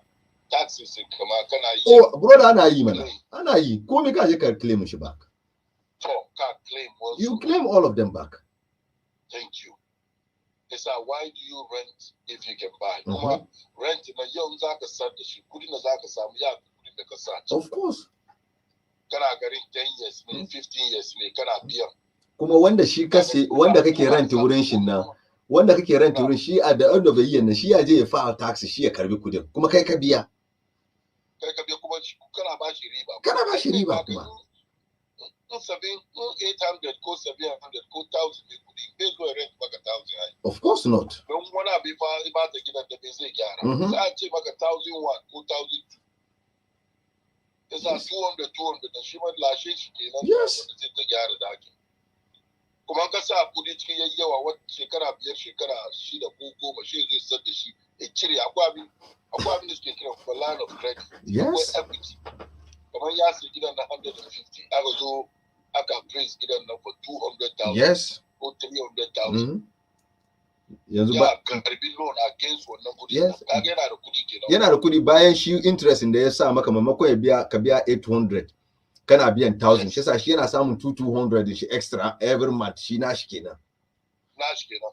Kuma value gidan nan ya je bisa kamar yanzu gidan da kake nan in ka tambaya value nawa ne in ya fi kudin da ka sayi yanzu. Kudin da ya hau kan nan kana karban loan kuma against wannan exactly. Isa mortgage ka ya zo bisa ka dan shi ka ji wani cewa an kara mai kudin da ya je ya karbi wannan kudi da ka kunshi maybe 100,000 ko 80,000 da ka kunshi kuma biyan da za a biya 80,000 na shi kara maka wani $100. Yes. Shi yasa kai kana zaune wurin nan kai kana biya mishi crediting nan duka kai kana zaune. Shi yasa at the end of the day nan kai ka tashi tutan babu. Yes. Isa yawanci wanda suke so su relocate gidan nan first thing ya kamata mai shi ne yayi kokari ya sai gida. Don gida dai ya baka wani income da baka san ma ka samu ba. Exactly.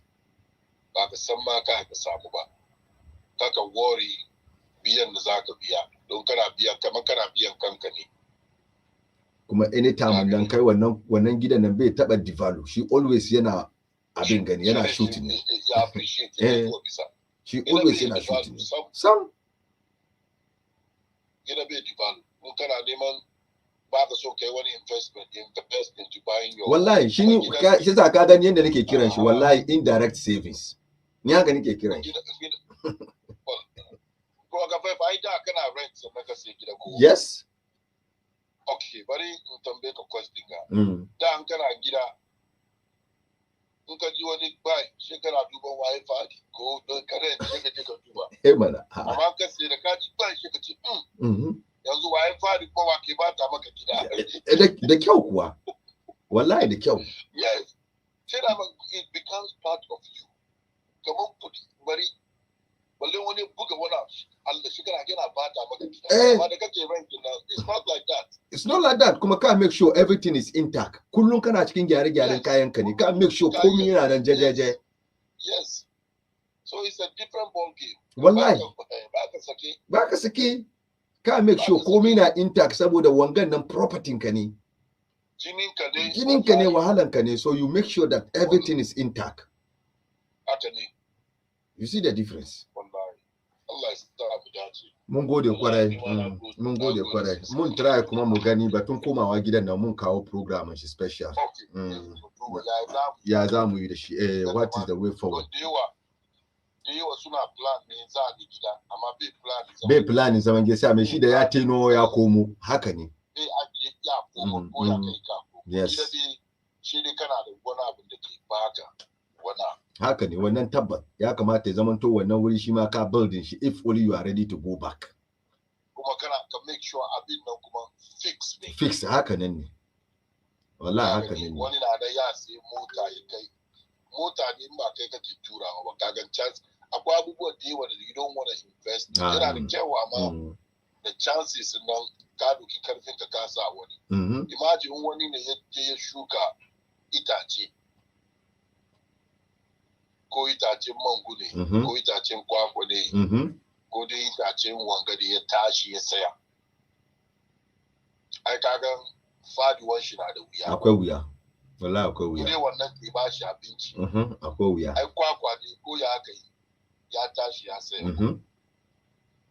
Kaga dai sa mu duba mu yi magana, mu duba abubuwan da za mu yi. Insha Allah mun samu lokaci so mu a Jod wannan. Apartment ne ko wani abu. Ka san shi ne gidan ya zo ya fadi. Ya fadi haka ne. Wanda bai fadi ba dai ka ta samu rent ka kana ci haka ne. So which means gidan mun iya mu koma, but what did we plan for it? Yes, ba za ka gida ba ne ka je ka yi zaman turai. Ba za ka gida ba ne ka tashi da safe za ka yi shiri. Ka tashi da safe ka yi shirin za ka aiki. Yes. Shi a zaman gida kenan, ba ka zuwa ka doki arzikin ka sa hannun wani yana duba maka. Na sai da Allah, ka san kuma haka muke yi. Na store za a duba me aka tsere. Ba zaman gidan kenan ba, wannan wasa kake yi. Zaman gida ne kai ke bude store nan. Ka zauna wuri. An buga 5 ka zo gida. Aiki da kake yi labor nan ga.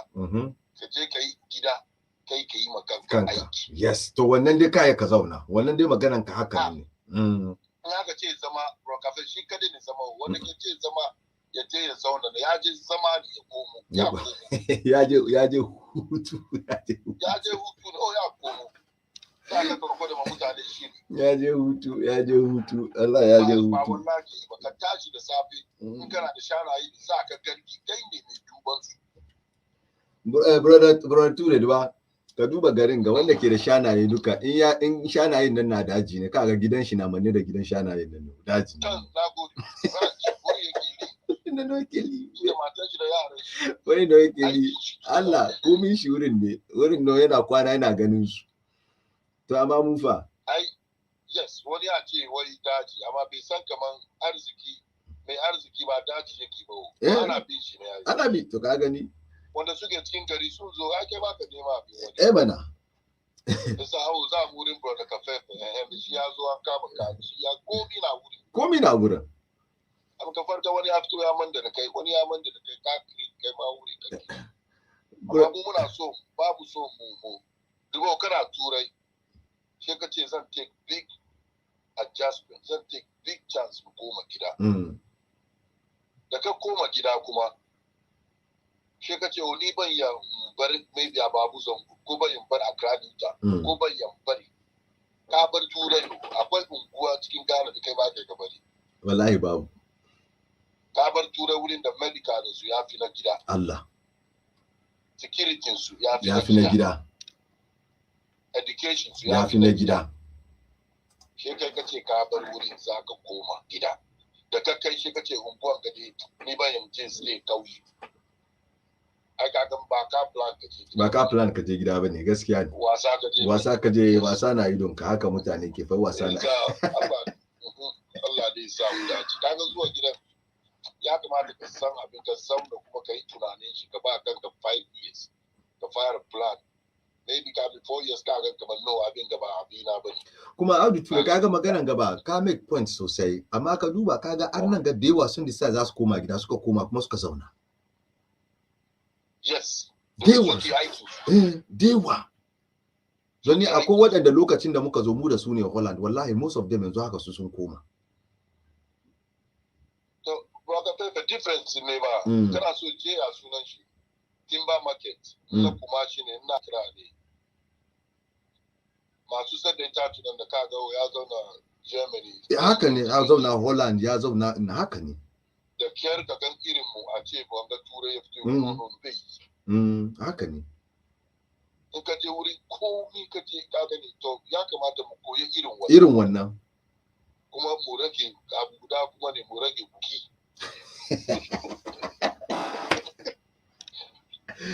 Alaska na jin kawo buki na kayan kuri ya wuce da komo ba wallahi in ba ya wuce sai ne ka taba uwan kuri ta wannan kuma ka koma su da Allah ya taimaka ya biya mu har tura mun gode Allah ya saka da mun gode kwarai Allah ya saka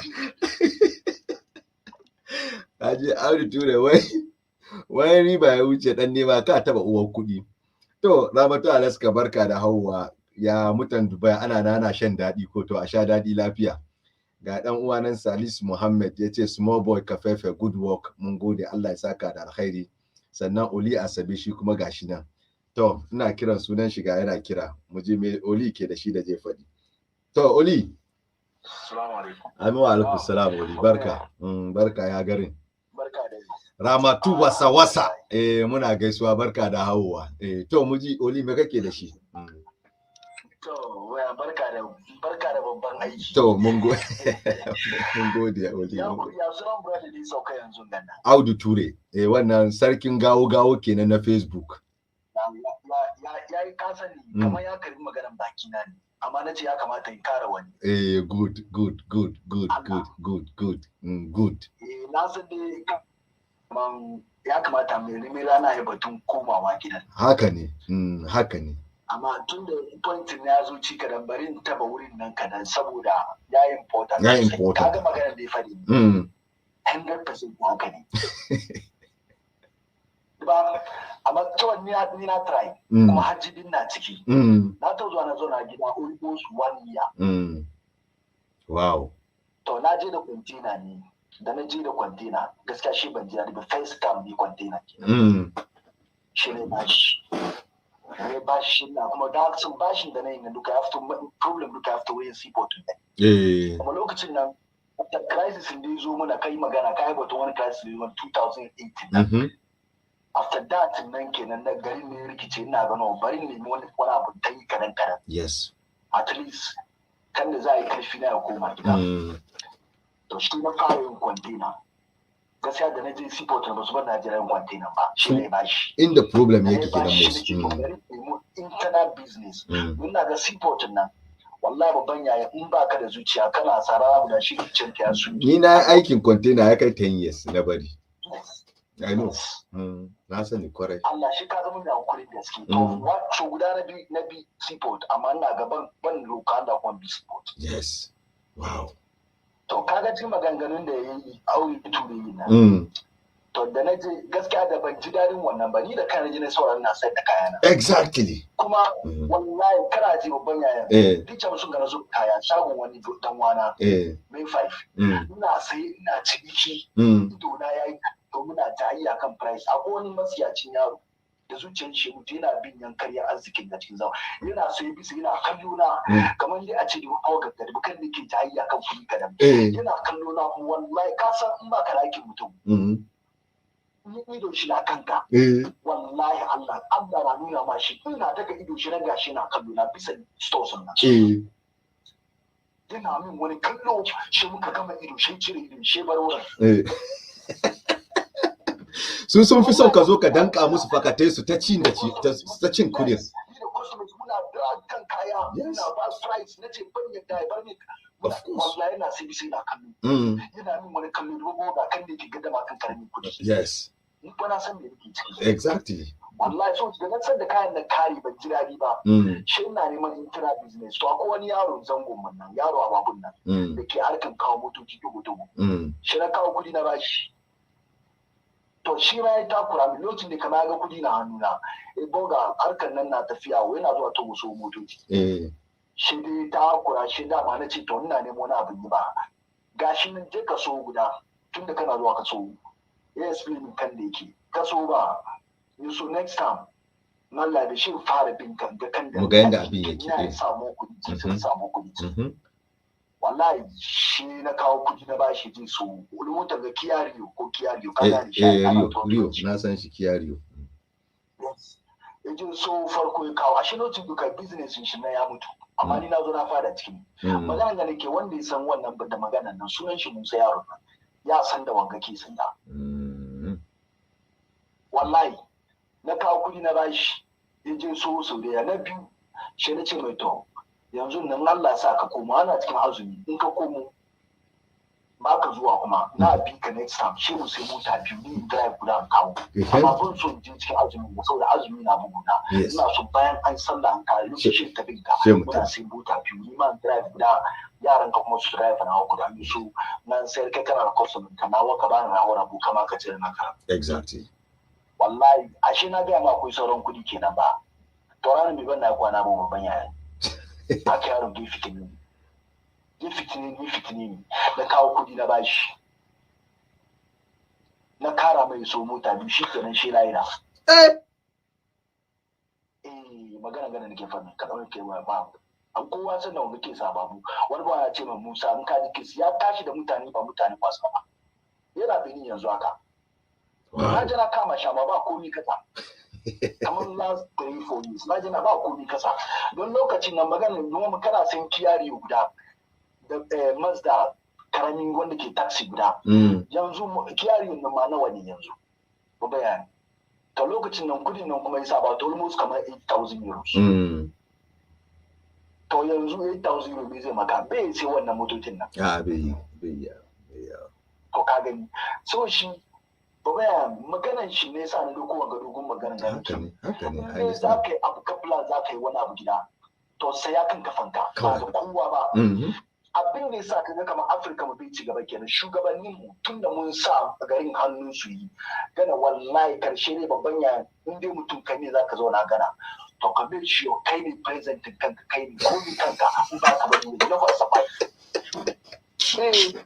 ka ce batun president ke gana kanka ka duke shi ba kowa bane cikin laifinka kai abin da ka sa gaba za ka je ka zauna kai wow kaga first kuma secondary ba bayan fadi mun koma gidan nan ni ban sanya wani su understand shi ba ni na warayi fadi ka koma gida in za ka koma gida ba wai shi kana nan ne shi yau dan tattara jakana wai na da wani tutu na tattara jakana wai za ni zauna gida ba wannan in kai babban mistake ne exactly yauwa wannan haka ne komawa gida step by step ka te ka duba ababa ka dan wai ka dawo kana tafiya yes wani sun suma tare ka bitiki ka je gida kana da wani abu da kake bici yes ka zo nan ka wani bitiki sai suma ka koma kana gida wani ya kana bici kana da life kana nan kana learn mu kuma wallahi bai maka izi gaba da no bai yi ba ai gaba dai sai Allah kaga zuwa ji ba maganganun da yi nan da yawa da shi zan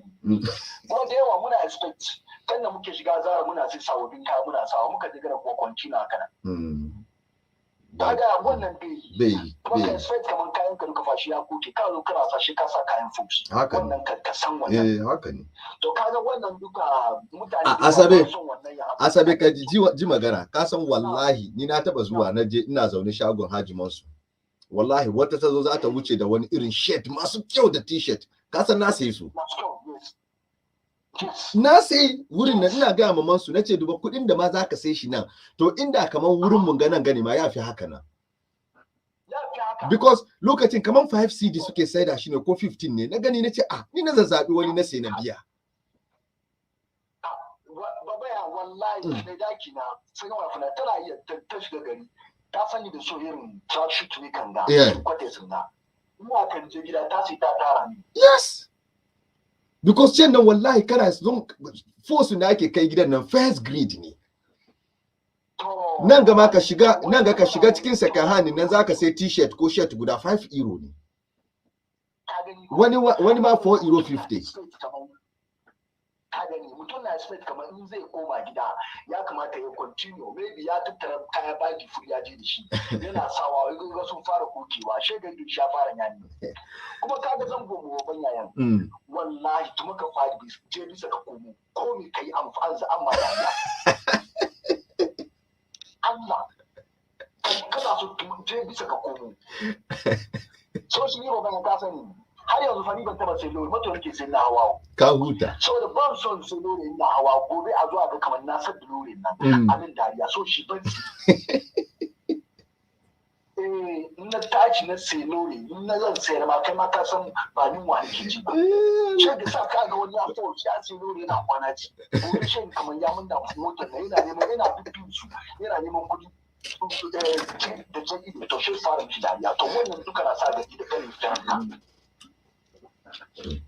kaga mu in particular zango almost muna yin ababa ne don mu pledge mutane amma ba muna yin shi don mu yanda zamu iya mu yi ba no shi yasa kaga dole ko yaushe muna da problem because in zaka yi abu kai baka duba ainihin yanda zaka iya ba sai ka duba a'a bari in yi shi don mutane wallahi kana da problem baba ya ka sani akwai wani senior brother da zo na Belgium ka yanzu ko ka san shi kila yanzu yana Britain sunan shi Abakar mutum gidan shi na Spare Junction da ni da shi ne a garin mun ga guda to ka tambaye shi ya sani kwarai ya taba jin labarin ga wani boga ni wuri na Asabe ne ka sa Alhaji Dixon na sa Alhaji Dixon mana to ni da Alhaji Dixon ke shefens na sa Alhaji Dixon da kyau kuwa Abubakar shi garin mun ga guda ni da shi kace mishi mun tare ka ni da shi garin gidan da ya zauna an ka fita gida nan ga baya ne just 2 minutes ka kai gidan shi inda ya zauna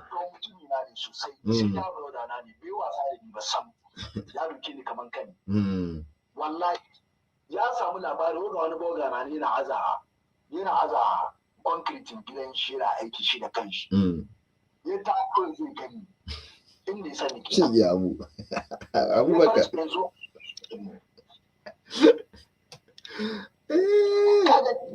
wayan suna min dariya amma kaga shi ne understand life yana kamar da ya zo ganye mishi dadi ya proud da wannan amma wallahi na so suna min dariya akwai wani boy yanzu aka rike America sina ran da kira wai sai ce ni senior wallahi yanzu na understand ka da kake zuwa kana aikin gidan kai wallahi lokacin na gina stores gabana ni da kaina an tattone mu da buta lokacin ka san ne so ni da kaina asuba da na fito sallah asuba ina da nika na da nake aikin sun sa ina da wheelbarrow na don na kwashi ka san na fill store nan da shi yes akwai masu min dariya duka amma ba su san kai abin da ka go through ba me yasa kake yi to so shi bayan ka batun koma gidan nan ba it's a long story so shi in ba mutum kai ka san me kake yi ba forget it wallahi ni kullun na kullun bai yi wa baya mu duka mu yi rayuwa cewa za mu koma gida amma yana da kyau wanda ya niyya ya fara plan shi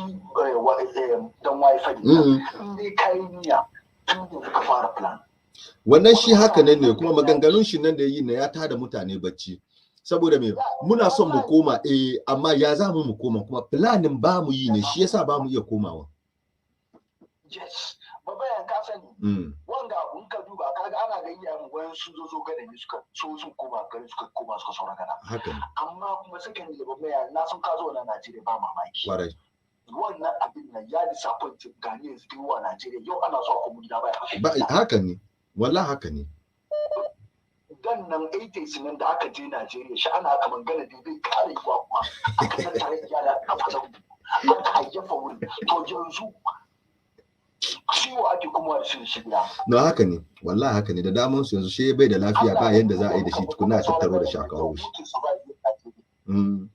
iyayen mu da ke Najeriya mu da ke gana yau muke survive su haka ne wasu yanzu su ne ba su su komo kuma ba su san ma me za su yi ba rayuwa shi wallahi kaga na jama brother ga magana da yawa environment nan wani na nan environment turai bai kama rayuwa kamar ni babban yaya wallahi ban boye maka yau 20 years na turai ke ga amma still babban yaya environment turai bai kama rayuwa ina da cikin kuma na taba mun ga magana shi wani ce mu wakila ni ture ban da rabo ni ce ina na kira cikin masu rabo kana ciki ban sa kana cikin na farko amma ni na sa kana cikin second Allah alhamdulillah Allah ya saka da alkhairi mun duba kamar yadda muka yi na mun try mu zo da program specific for wannan insha Allah mun gode kwarai Allah ya saka da alkhairi. It's a good submission. It's a good submission. Ba dama baka ci lokaci ba ai that's why we are here. So kowa ya zo ba da nashi wallahi baka ci lokaci ba daidai ne mun gode kwarai mun gode. Wow, ga wani call daga assalamu alaikum. Wa alaikum assalam wa rahmatullahi wa barakatuh. Masha Allah. Ni ne Maradona na call daga nan ga Sarauta suke call daga Amsterdam. Masha Allah, Maradona daga Amsterdam. The king of wurin ka Maradona yana karkashi na. Kana ji na? Yawa to yanzu dai ina jin ka wani fito na fitowa ta wurin kan nan. Kusa wannan ta ciki wani contribution nake son kara kadan kan cikin abin da two brothers na suka faɗi. Allah ya saka da alkhairi. So ki buri mu samu strong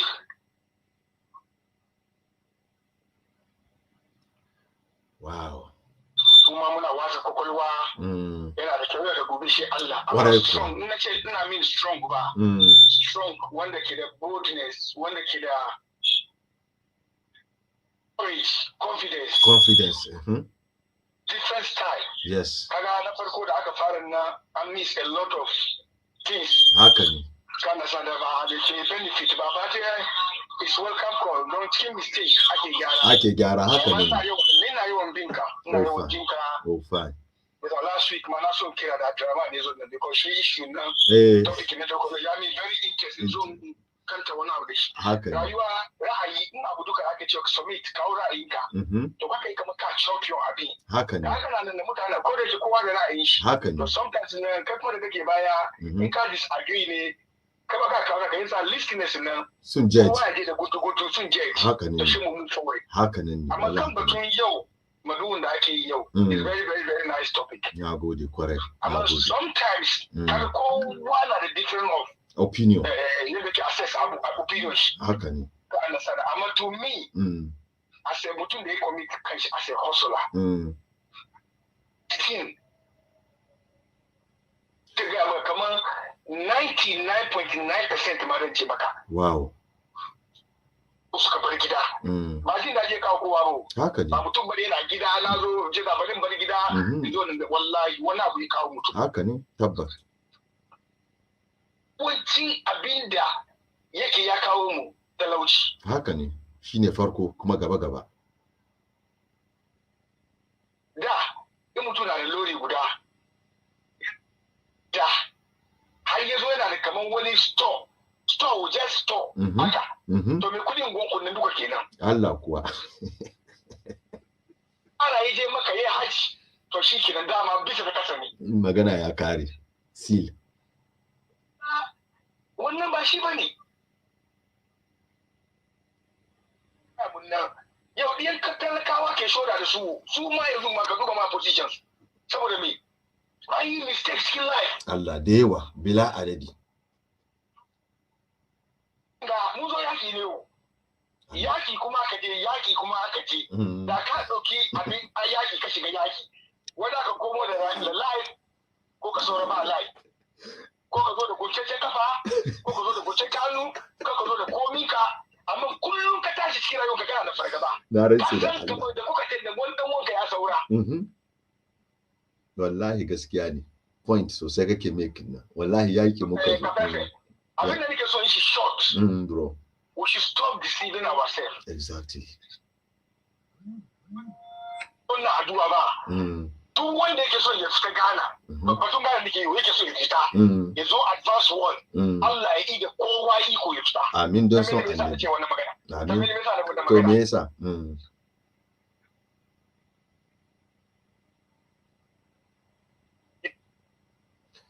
Only first thing kana target wani abu guda ne shi ne abin zama ko haka ne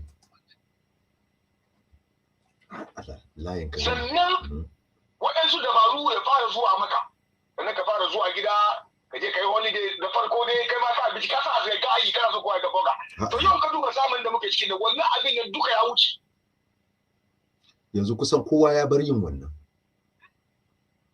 competition na zuwa wani yayi wani abu da ka yi bawo ya kamata ka yi na shi kuma akwai lokacin nan yanzu zamani ya bar kasa kamar lokaci bai jira mutum Allah kuwa bayan gari kuma ba gari to kada ka gobe bai sheka tunani ba gari ba gari kallon kallon ina kishi ma abin maybe mutane su gane abin da yake so fa okay ka zama da muka zo garin ga inda ake yau akwai wadata da za ka je ka sai kasanka da kanka kamar yadda muke sai Ghana ka zo ka yi zama akwai wannan opportunity ba ka zo ka yi zama ba wannan opportunity yau mun zo muna maganar komawa Allah babu wannan opportunity nan ba shi nan Allah shi aka zo aka ma kalli wani wabulo shi ka zo ka saka shi ka wani program kananan gobe ne shi ka ci ku shi kaga still baka samu kanka kenan ba Allah har ila wa yau kana lalabe ne cikin dufu kuma abin da kai nan shi no wanda kake samu nan gannan kuma kuke ci tare kake taimakawa exactly ka shi no kuma kake bi sunka Allah wanda duka kaga ya ce maka na tashi gani na je na sassi bincike shi da kyau babu sabu kokoto cikin rayuwar mutane haka ne yana da wani contact serious contact don ina magana percentage wise nake maka magana no haka ne I understood you very well kuma ba yau abu kuma muka zo kamar da shi na sai an table shi ne zo na shi na foko shi ne tunani ti shi ne ce should I follow people and come and ko in reason ka reason up ya kamata ka saki kai ka reason up wallahi ka fata ko na koma na settle dan koma ba ce maka dan koma na ce maka kamar da holiday yes ina cikin zuciya na in na je plus da nayi abin da na build up na kamar ya iya sustain na in saura sai ka saura ina ciki kenan amma da tsakani batun kai na ne I'm telling you, when you ever mention say ka da nin koma, na di settle na don koma. Kana na shaka mai shi ya koma. Ya ko.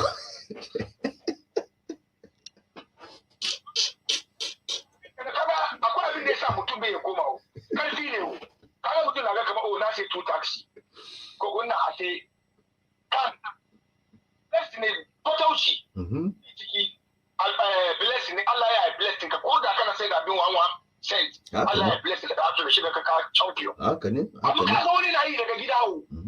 Ka ga wani na yi daga gida shi abin ya karbe shi ne shi yasa yake gani kan abin. Amma ka ga da ce muna tashi nan ganga. Mu build up. Da mutum ya build up. Any company, akwai company amma mini ne. Kuma wannan tabbas ne. Ko ya kai bai ci bai samu ya fetch. Allah kuwa. To kaga kai board kace daga koma Allah sai dai kai dai wani kaddara amma kai da kanka wanda ya ji ma abin da kai ma kurma ya san kamar ya kadi zai ka koma kuma ka survive haka ne magana aure turen nan nawa kenan haka ne mutum da muke yi nawo mutum da kai nake maka don na da wani aboki an ne da ya shigo garin da shi mechanic ne da ya shigo garin gaba ta gana shi na aikin mechanic ne ina bi ciki takwasin shi duka mashin da ya gani na gangane na lift mota da wani abubuwan nan hankalin shi duka yana kai.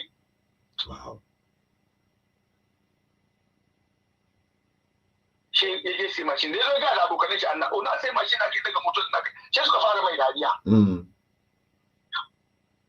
Maganin karyan ga da nake ba fadi ne na control over 50 watches. You see? To kaga farko dariyan da ake mishi da ana discouraging shi kenan wo. Kuma da ke sa pepe ba mu ba mu bold ba mu koma ko mu je mu yi wani abu. Kaga pepe abin da muka hate cikin rayuwar mu ba mu value shine aikin hannu. Allah kuwa. Kuma in ka duba mu ke da aikin hannu ma dewa. Thank you. To ka duba yau gawo. Dan maka wani misali. Na yance maka wallahi yau kai tela ne. Na ga aikin hannunka.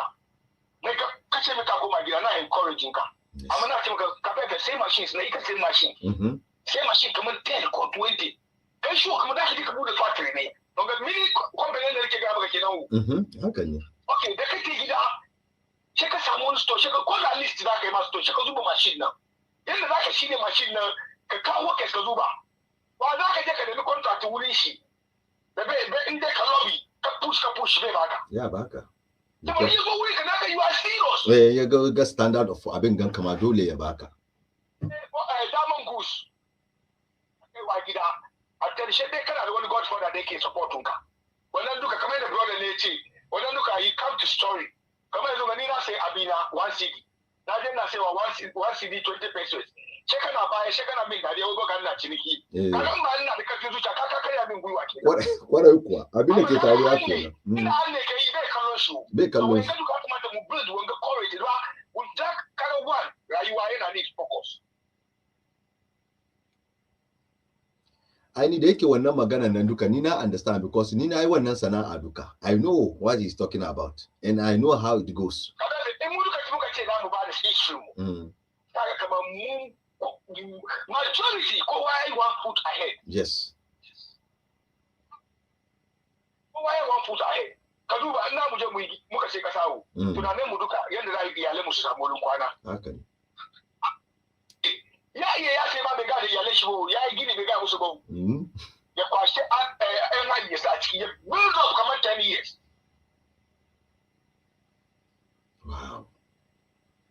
wow I mean they think more faster than us rayuwar da ba zai bane wallahi we have a lot to do I'm telling you can you conversation ga more than 1 million people so the different amma yana look similar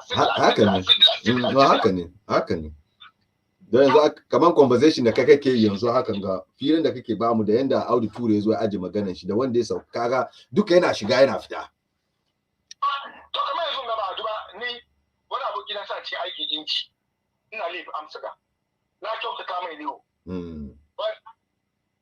kudin da maka ka aiko shi ni na shiga lori da shiga jirgi na je Spain na je karɓar kuɗi shi ce kai taimaka min ga da kai sometimes we don't need to narrate story haka ne but sometimes we just give example shi kai example da kanka exactly to Allah ya saka maka da alkhairi maganan da muka yi kenan shi wasu na ganin kamar show up shi muka ce no abin da yake balle in kai da kanka kai ka ga yanda yake ka zo kana bada labarin na with confidence ne don abin kai kuma ka ga yanda yake dan baka 2 examples muna ji ba da muka ce shi nuna mi ya tuka mi zato ce hey kai abin da kai na ba expect ba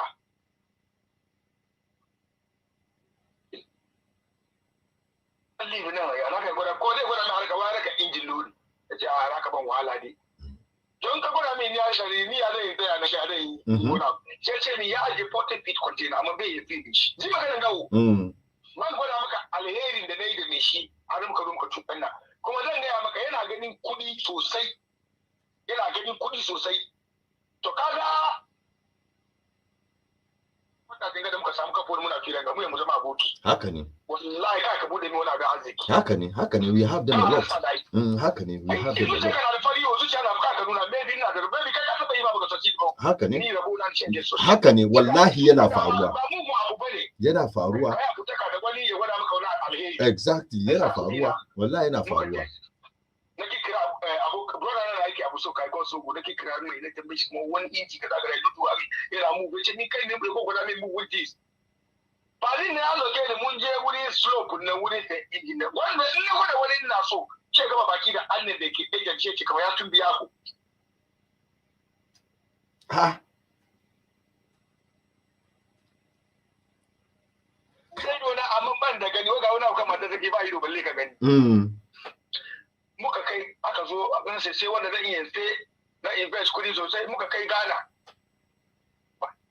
so aka cire kayan ban sani ba ushe kira na abu so kai ina maka maganar gawo ya kira gida wai kayan ya zo kamin ya fa offload kayan ana sayarwa nace ina kayan wai wanda ya cire nan ya ce yana son kayan kira shi tun da shi kudin shi cire ba ce amma you have to consult me amma na ga kamar a da yanda mun zo mu sayar ne let's go kudu ka fa ji maganar gawo muka sai motos da yawa kamin zo shi ya cire moto kamar 3 da yake so ban san wanda ya cire ba na ɗauki guda da na ɗauki ma shi an gyara na ɗauki na ba fita daga wurin nan ana gyarawa brother na kira ni wurin sisho ko ce kai ka bari light nan kan motar nan kai kokari ka dumba ka baka ba ya spark lore mun ko na mu tashi sai na dauki moto na je ka da gudu in ya so in je in kashe lo a kamin zo an wuce shi kenan magana ga nake maka wurin 5 years kenan ko 1 cent ne ban ba.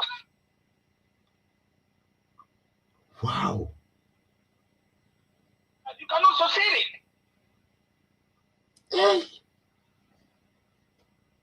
Muna cikin rayuwa no wani chance kuma zo gida ka kira ka no mutum ya je gida shi da kashi no kana gani kashi ko mi jallu ka wannan ko ina maka shi na example ne wo to yanzu maganan ga da kai nake maka yanzu na komo da wanga idea sun ga duka mutum na yi da in wata rana ko ka iya ko da baka da 1 CD ka tashi kai ka ta gida ka ci abinci kana kali ka shi ka tsara a shi ne komawa gidan shi ne suka tsoron da ake ka ci abinci ka ci ka tsara kai ka ka kawo shi ke da mu aje wannan duka yanzu ga maganar da ake yi duka shi na ga kamar wani rayuwa ke ne ni kuma not a lazy face yanzu na kama shago daga Amsterdam ni ba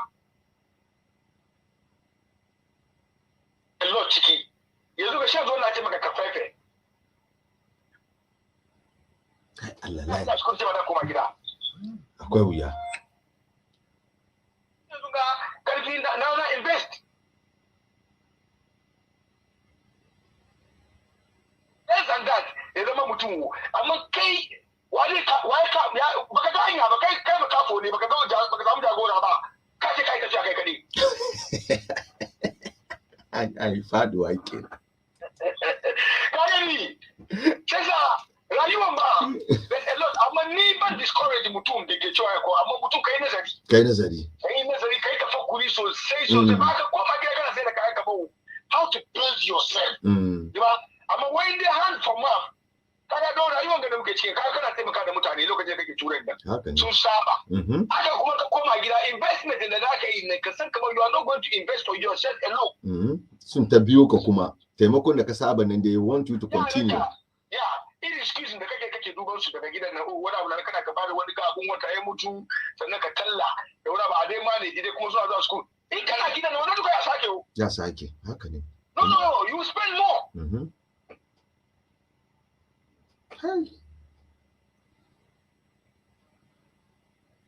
mun ga wani suna kamar a haddin ejin ga mun gana turai ida kanka wali wange mun wani ya kama da wuta ne mu ruwa kusa da naka after ce da ni ina da wani abu da nake bin rayuwa na da shi ni ina learn abu from mutum da ni nake gani kamar shi yayi kuskure ne a'a don yanzu ina ta mai kaina magana na ga shi ya ga shi kuma Allah ya bari na yi zamani da shi me ni na ce da kaina ko na we have to put that in consideration kisa muka ce da mu saura magana haka wallahi ka cakulo ka blame mu ka kai dai kaga inda ce muna da haɗin kai mu ɗan Ghana a tasha musulman Ghana muna da haɗin kai mun yadda da juna kamar kai da kake Belgium haka ɗan Belgium sun yadda ba mu munafuncin juna ba mu kiyayyen juna muna so mu build kanmu.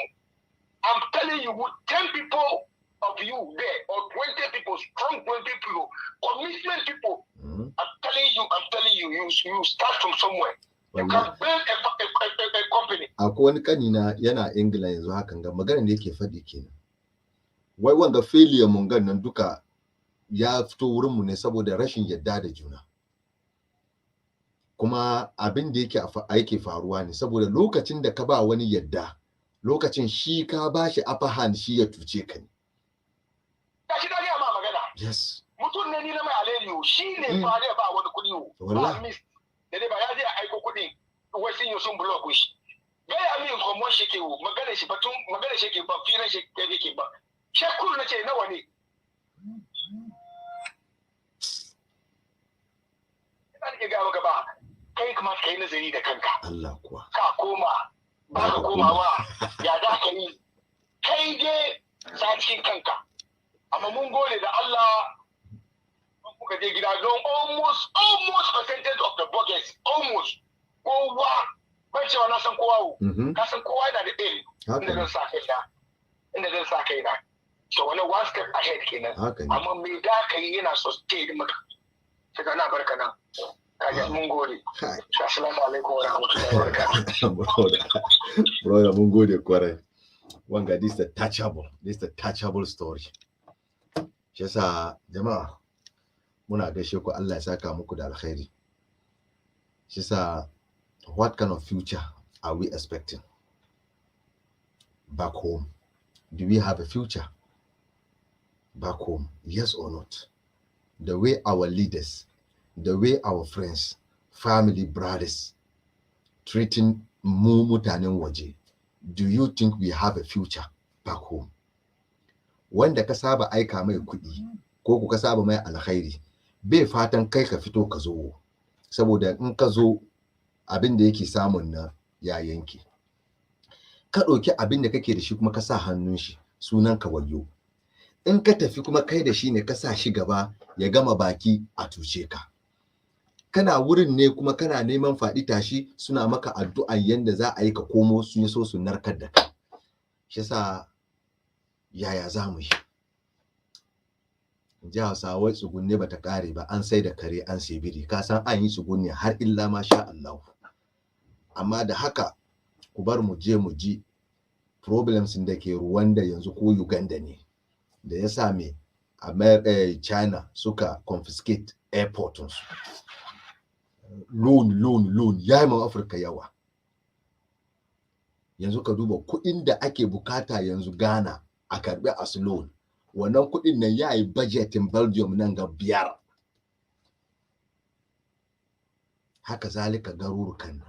Yanzu ku tambayi kanku Congo nan ko Uganda nan, wannan kuɗi da suka karɓi nan $207 billion nan me suka yi da shi? Babu mutum guda, civilian guda da ya ribanci kuɗin, shi 'yan saman kawai. Jama'a muna gaishe ku, Allah ya saka muku da alkhairi. Ga program nan ina son buga muku, in ya so mu ji yanda abin gan ya kasance, ya so she mu sallami jama'a, ya so kowa ya kama hanya ya wuce.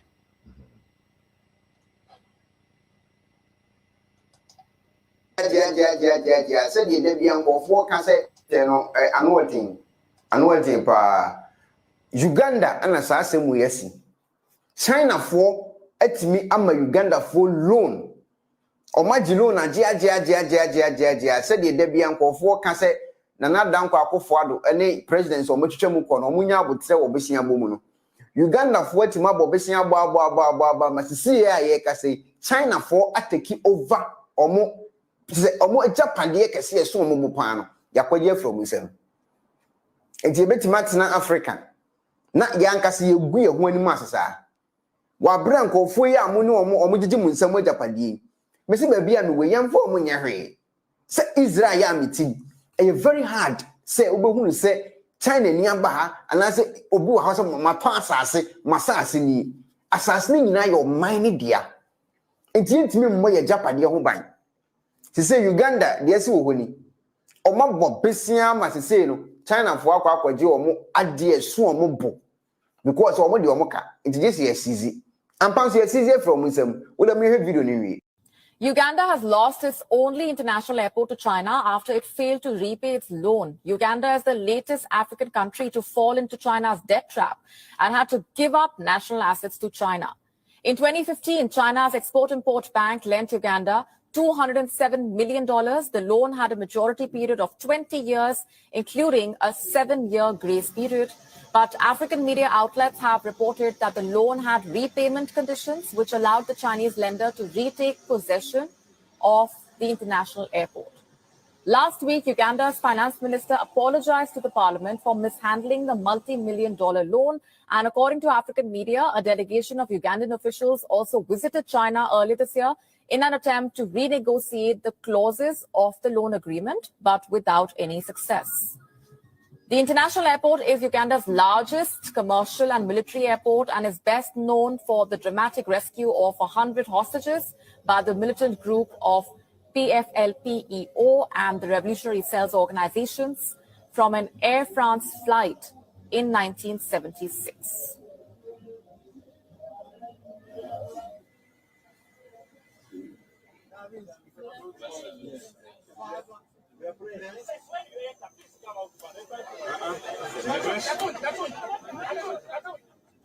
We are now available in your country. Download the app now. Get all the news on the move.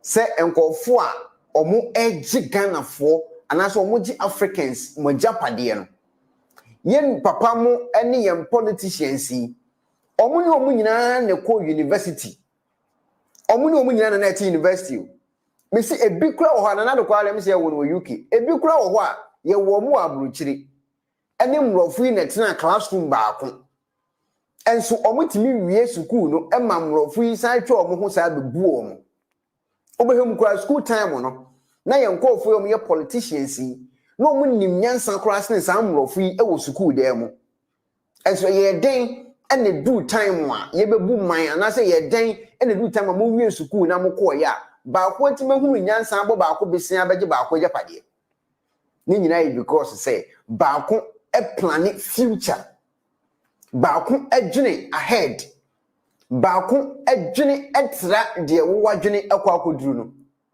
na nkente sa Uganda fo ajapade e do makoma so no wo besia amia beje finsem slave trade e ho nsem a e ba tete no ye die time de be ba no e be fe crash ne tete de no ye de wugina ho na wankasa wo ye o mi pa cho family famakoa o mi pa cho jimene o ma wi o mi pa because say yankasa ntimi manage your own affairs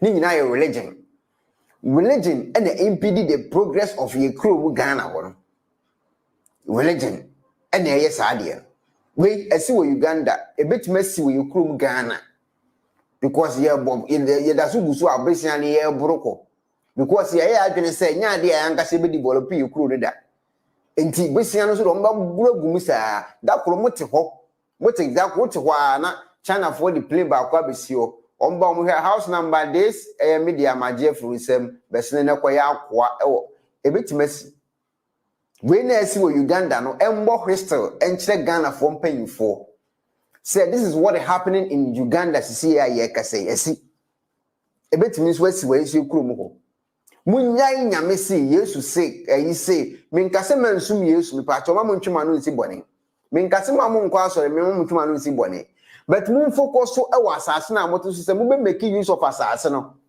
dan say mu nyina mugu aso dem na mo bro mpa ye anopa awia awumre Monday Tuesday Wednesday Thursday Friday Saturday Sunday na emrofo no so be gu krom ho tama mo mo aso dem a mo bo mpa ye no na o mo so wa abonten epe kwan magye japade na firi mu nsem obi abetima so nyame Israel ha no o mo so nyame obi akọ asore Saturday no ma koma asore 1 hour 30 minutes and I be 40 minutes no ma pon baby and so at the end of the day ade tia obi akobo adwuma we hu komo na ya medi nkofo ntiase manfo nim say mesi ma mo nkan Bible amanfo nim say mesi men nko sofo ho amanfo nim say mesi men nko asore amanfo nim say mesi men sum Jesus me nkan san kire wo mesi je adwuma Monday to Friday one day pe na abesum nyame akona kosom nyame eno de sika na ye wu sika enti wo de koma sofo amanaje adia eye wo no abre wo ni paduam enti wo de ma na abadwene ho wo adwene se ade ma bre me fama na na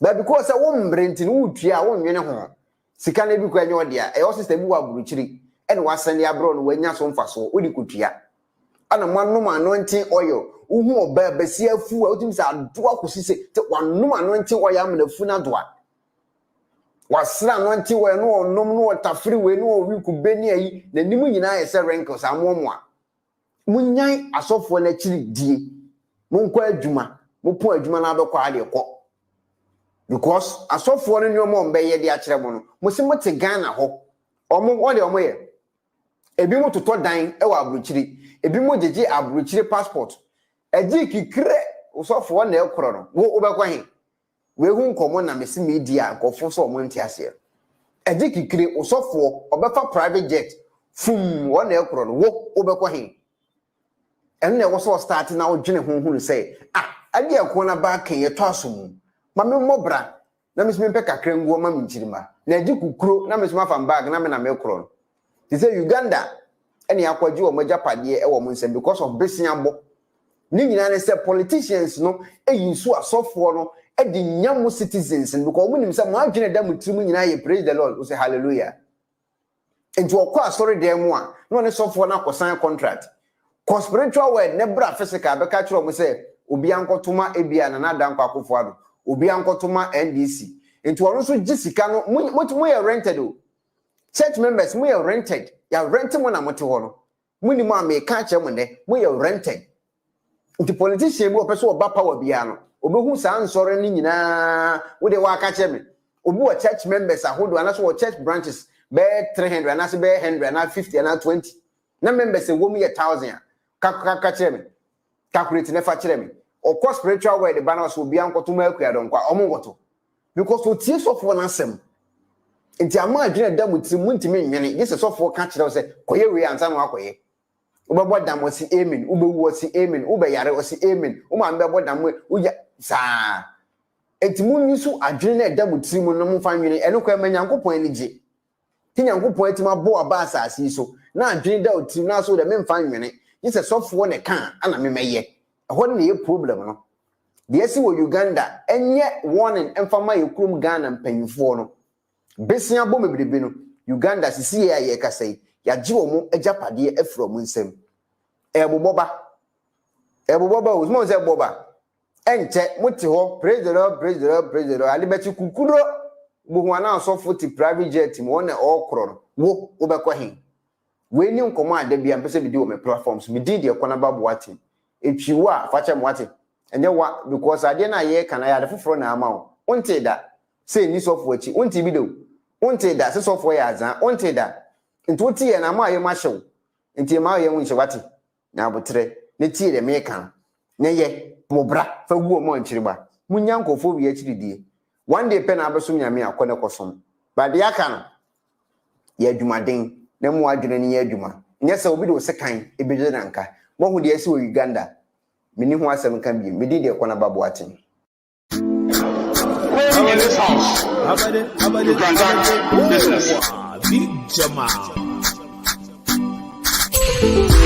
the mon billo oh ani suna mo firgita kawai the mon billo oh ani suna mo firgita kawai the mon billo oh ani suna mo firgita kawai the mon billo oh ani suna mo firgita kawai abade haba ku kauce ni ban dan ku ba aruwana da ku aruwana da shanin ku alafina badala marina na daidaita kike tare da kike rufa mini baya kika ce na wani bai yau ai ma na ka ba zai tabbata ba kuka ce na wani bai yau kuma na ku ya lallace kika ce na wani bai yau ai ma na ki ba zai tabbata ba.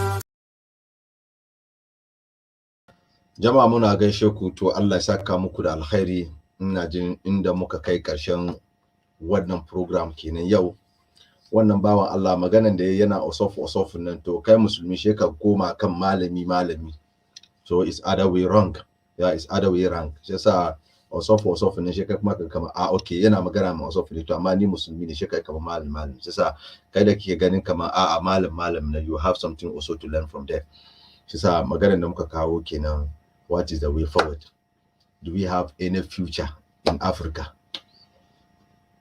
Do we have something to depend in Africa back home? Babu.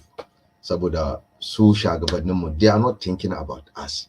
Kuma babu ko gudan da suke ganin kamar no, let us do something just to benefit waɗanga mutane babu. Duk abin da kowane shugaba ke yi just nashi ne na kanshi. The president in Uganda, look at how he is. Tafiya ma bai iya yi amma sai na so ya rime ya tashi duba jirgi full jirgi shi kade kamar yanda kuma muke samun kasashen mu kuma da yi gwada mini there is no president in Europe going or moving in a jirgi shi kade jirgi haba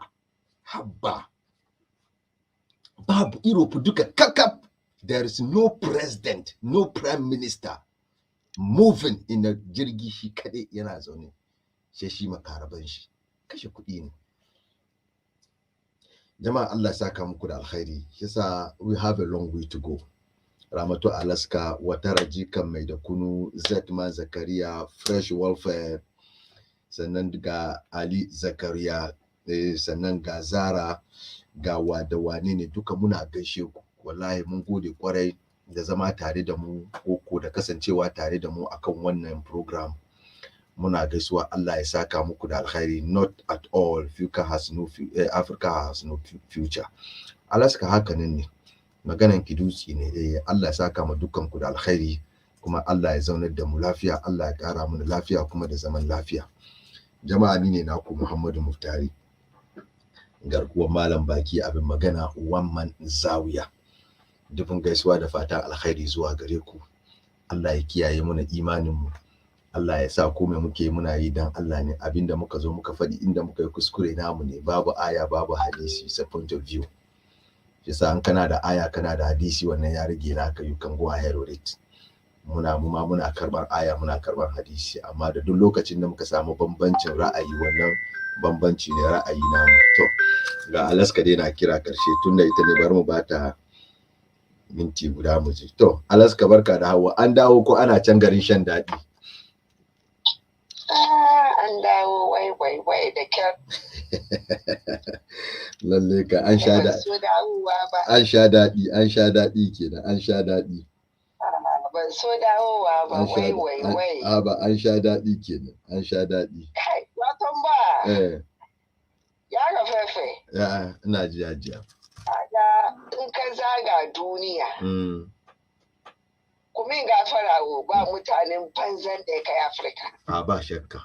Wannan haka take. Kuma ko ina muka je a bazantakan muke. Allah kuwa. Ko na ka je. Wato ya ka fafa, na je Abu Dhabi. Wow. Subhanallah. Baki so dawowa ba kenan. Da dai gaskiya sun yarda nan zauna gari, da ni ba zan dawo London ba. Iko sai Allah.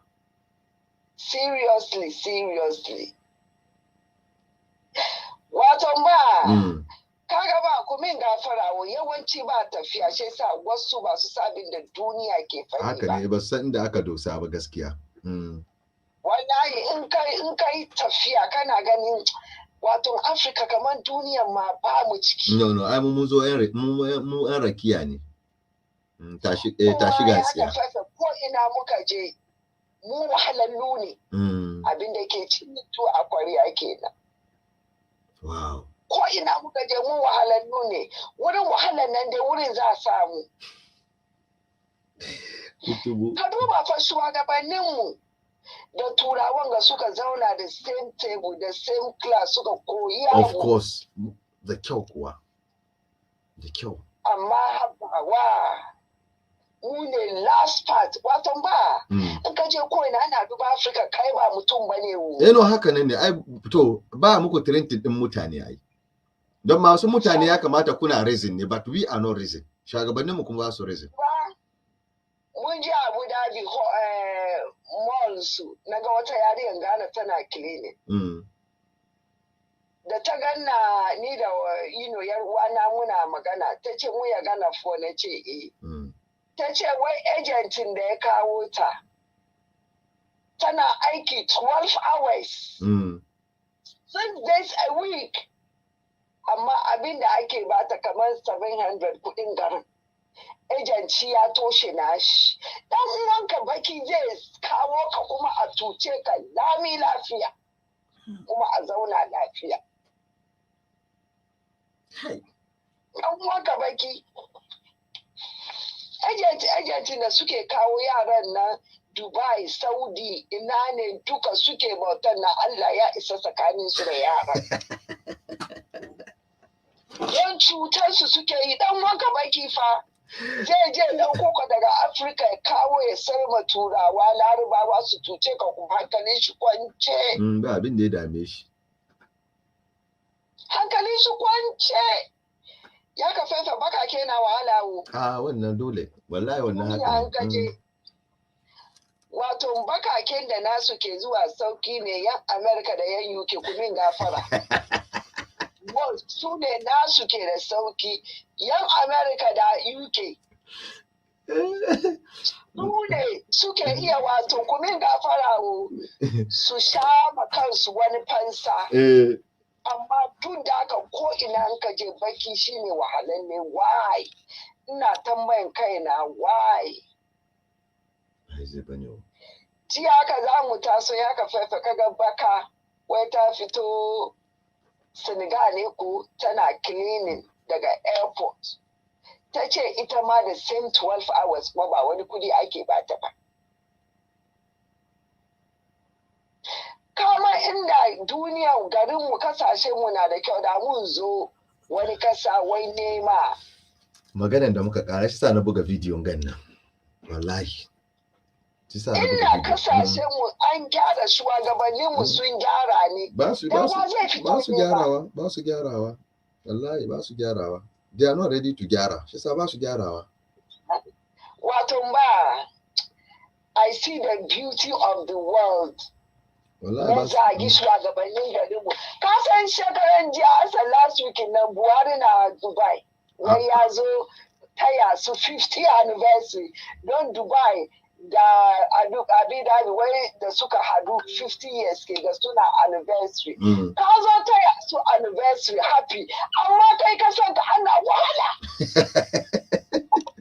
Mutane kun zo kun yanka musu tikiti kun zo ku taya su muna. I mean sometimes ba shugaban mun suka yi abu sai ka tambaye kanka na common sense. Wallahi babu.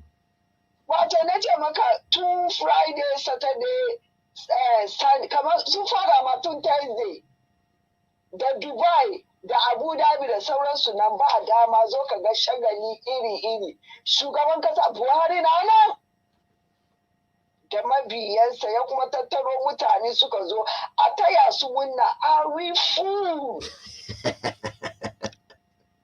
Su da suka kinsa garin su na wai mun zo mun ba ta kuɗi mu zo mu taya su munna, amma mutanen mu na wahala wannan kuɗin nan naka ba su ba zai taimake su ba. Wallahi. Wato kana Dubai in dai ka fafa Dubai ne ka aje su ko free. Of course. Me kake so. Amma Africa mutane nawa ke zuwa school free. An taushe wannan ai barbatun wannan ba kwata-kwata. Ka je waje baka ka je. Amma duk da aka kun tattaro mutane kun yanka musu fi wai kun zo ta yasu muna. Chale ya ga fefe. Wallahi ni da Africa ne mun kare mu. Na ji hutu. Oh, holiday ne na je amma wanje zauna Africa ne because kamar ma suna cin abinci suna kuma in kumin gafara suna gashi suna zuwa ba hankali. Ba hankali. Je ka duba yadda Arab ga suka gyara garin su ya ga fefe. Ni na sun ma visa zama da man kuma wawo. A sha akwai wani duniya wani wuri. Shemu Africans kullum we are laborers, kullum yaumin we are laborers. Ai ku ƴan ku ci ku ba mu ne, ku ƴan ku ci ku ba mu ne. Da wato ba daraja, ba komi. Balaraben da zai daraja baki duka she ya fito maybe Europe. Haka ne. In ka ga balarabe ya daraja ka fito Europe. Amma in da Africa ka fito ba shegen da ya kai ka bai. Ai manto yanda shagabannin ku suka gwada musu kenan. Wato ni abin da ban mamaki wo. She shugabannin nan kuna zaune kullum kuna bin bashi kuna aikin banza da bashin nan. She su suna gyara garin su da kudin su. Allah kyauta. Allah kyauta. It's very sad. Allah kyauta. An jima a hauko. Ina roƙon Allah. Next duniya da za mu zo kad Allah yi ni bakin mutum. Allah ya yi ni ko balaraba ko baturiya. Amma baki ne ina roƙon Allah. Next duniya da za zo ban so zama baka. Ko balaraba ko baturiya. Because it's very sad. To shi kira. Mun gode Allah saka da alkai. An jima. An jima. Allah ana sai da Allah laska ba iya kira sai da Allah da Allah. To jama'a laska ta ce dai in dai an komo duniya to ba ta so a abin ganta ba kafa. Wallahi a mata ta zama baturiya ko balaraba. Jama'a ina jin ni ne naku Muhammadu Mutari garko malam baki a magana. Wannan zawiya Allah ya saka muku da alkhairi. Dubun gaisuwa da fatan alkhairi mun gode ma dukkan ku waɗanda suka shaida, waɗanda ba su shaida, waɗanda suka yi musharaka da mu, da waɗanda za ku zo ku duba da baya. Muna fatan alkhairi zuwa gare ku. Allah zaunar da mu lafiya. Ga shukura ko to shukura, barka da wanga lokaci. Benjamin Sina, kai ma barka da hawowa. Muna gaisuwa buzu kenan, to ina gaisuwa. Allah ya saka muku da alkhairi. Ina jin inda zamu dasa aya kenan.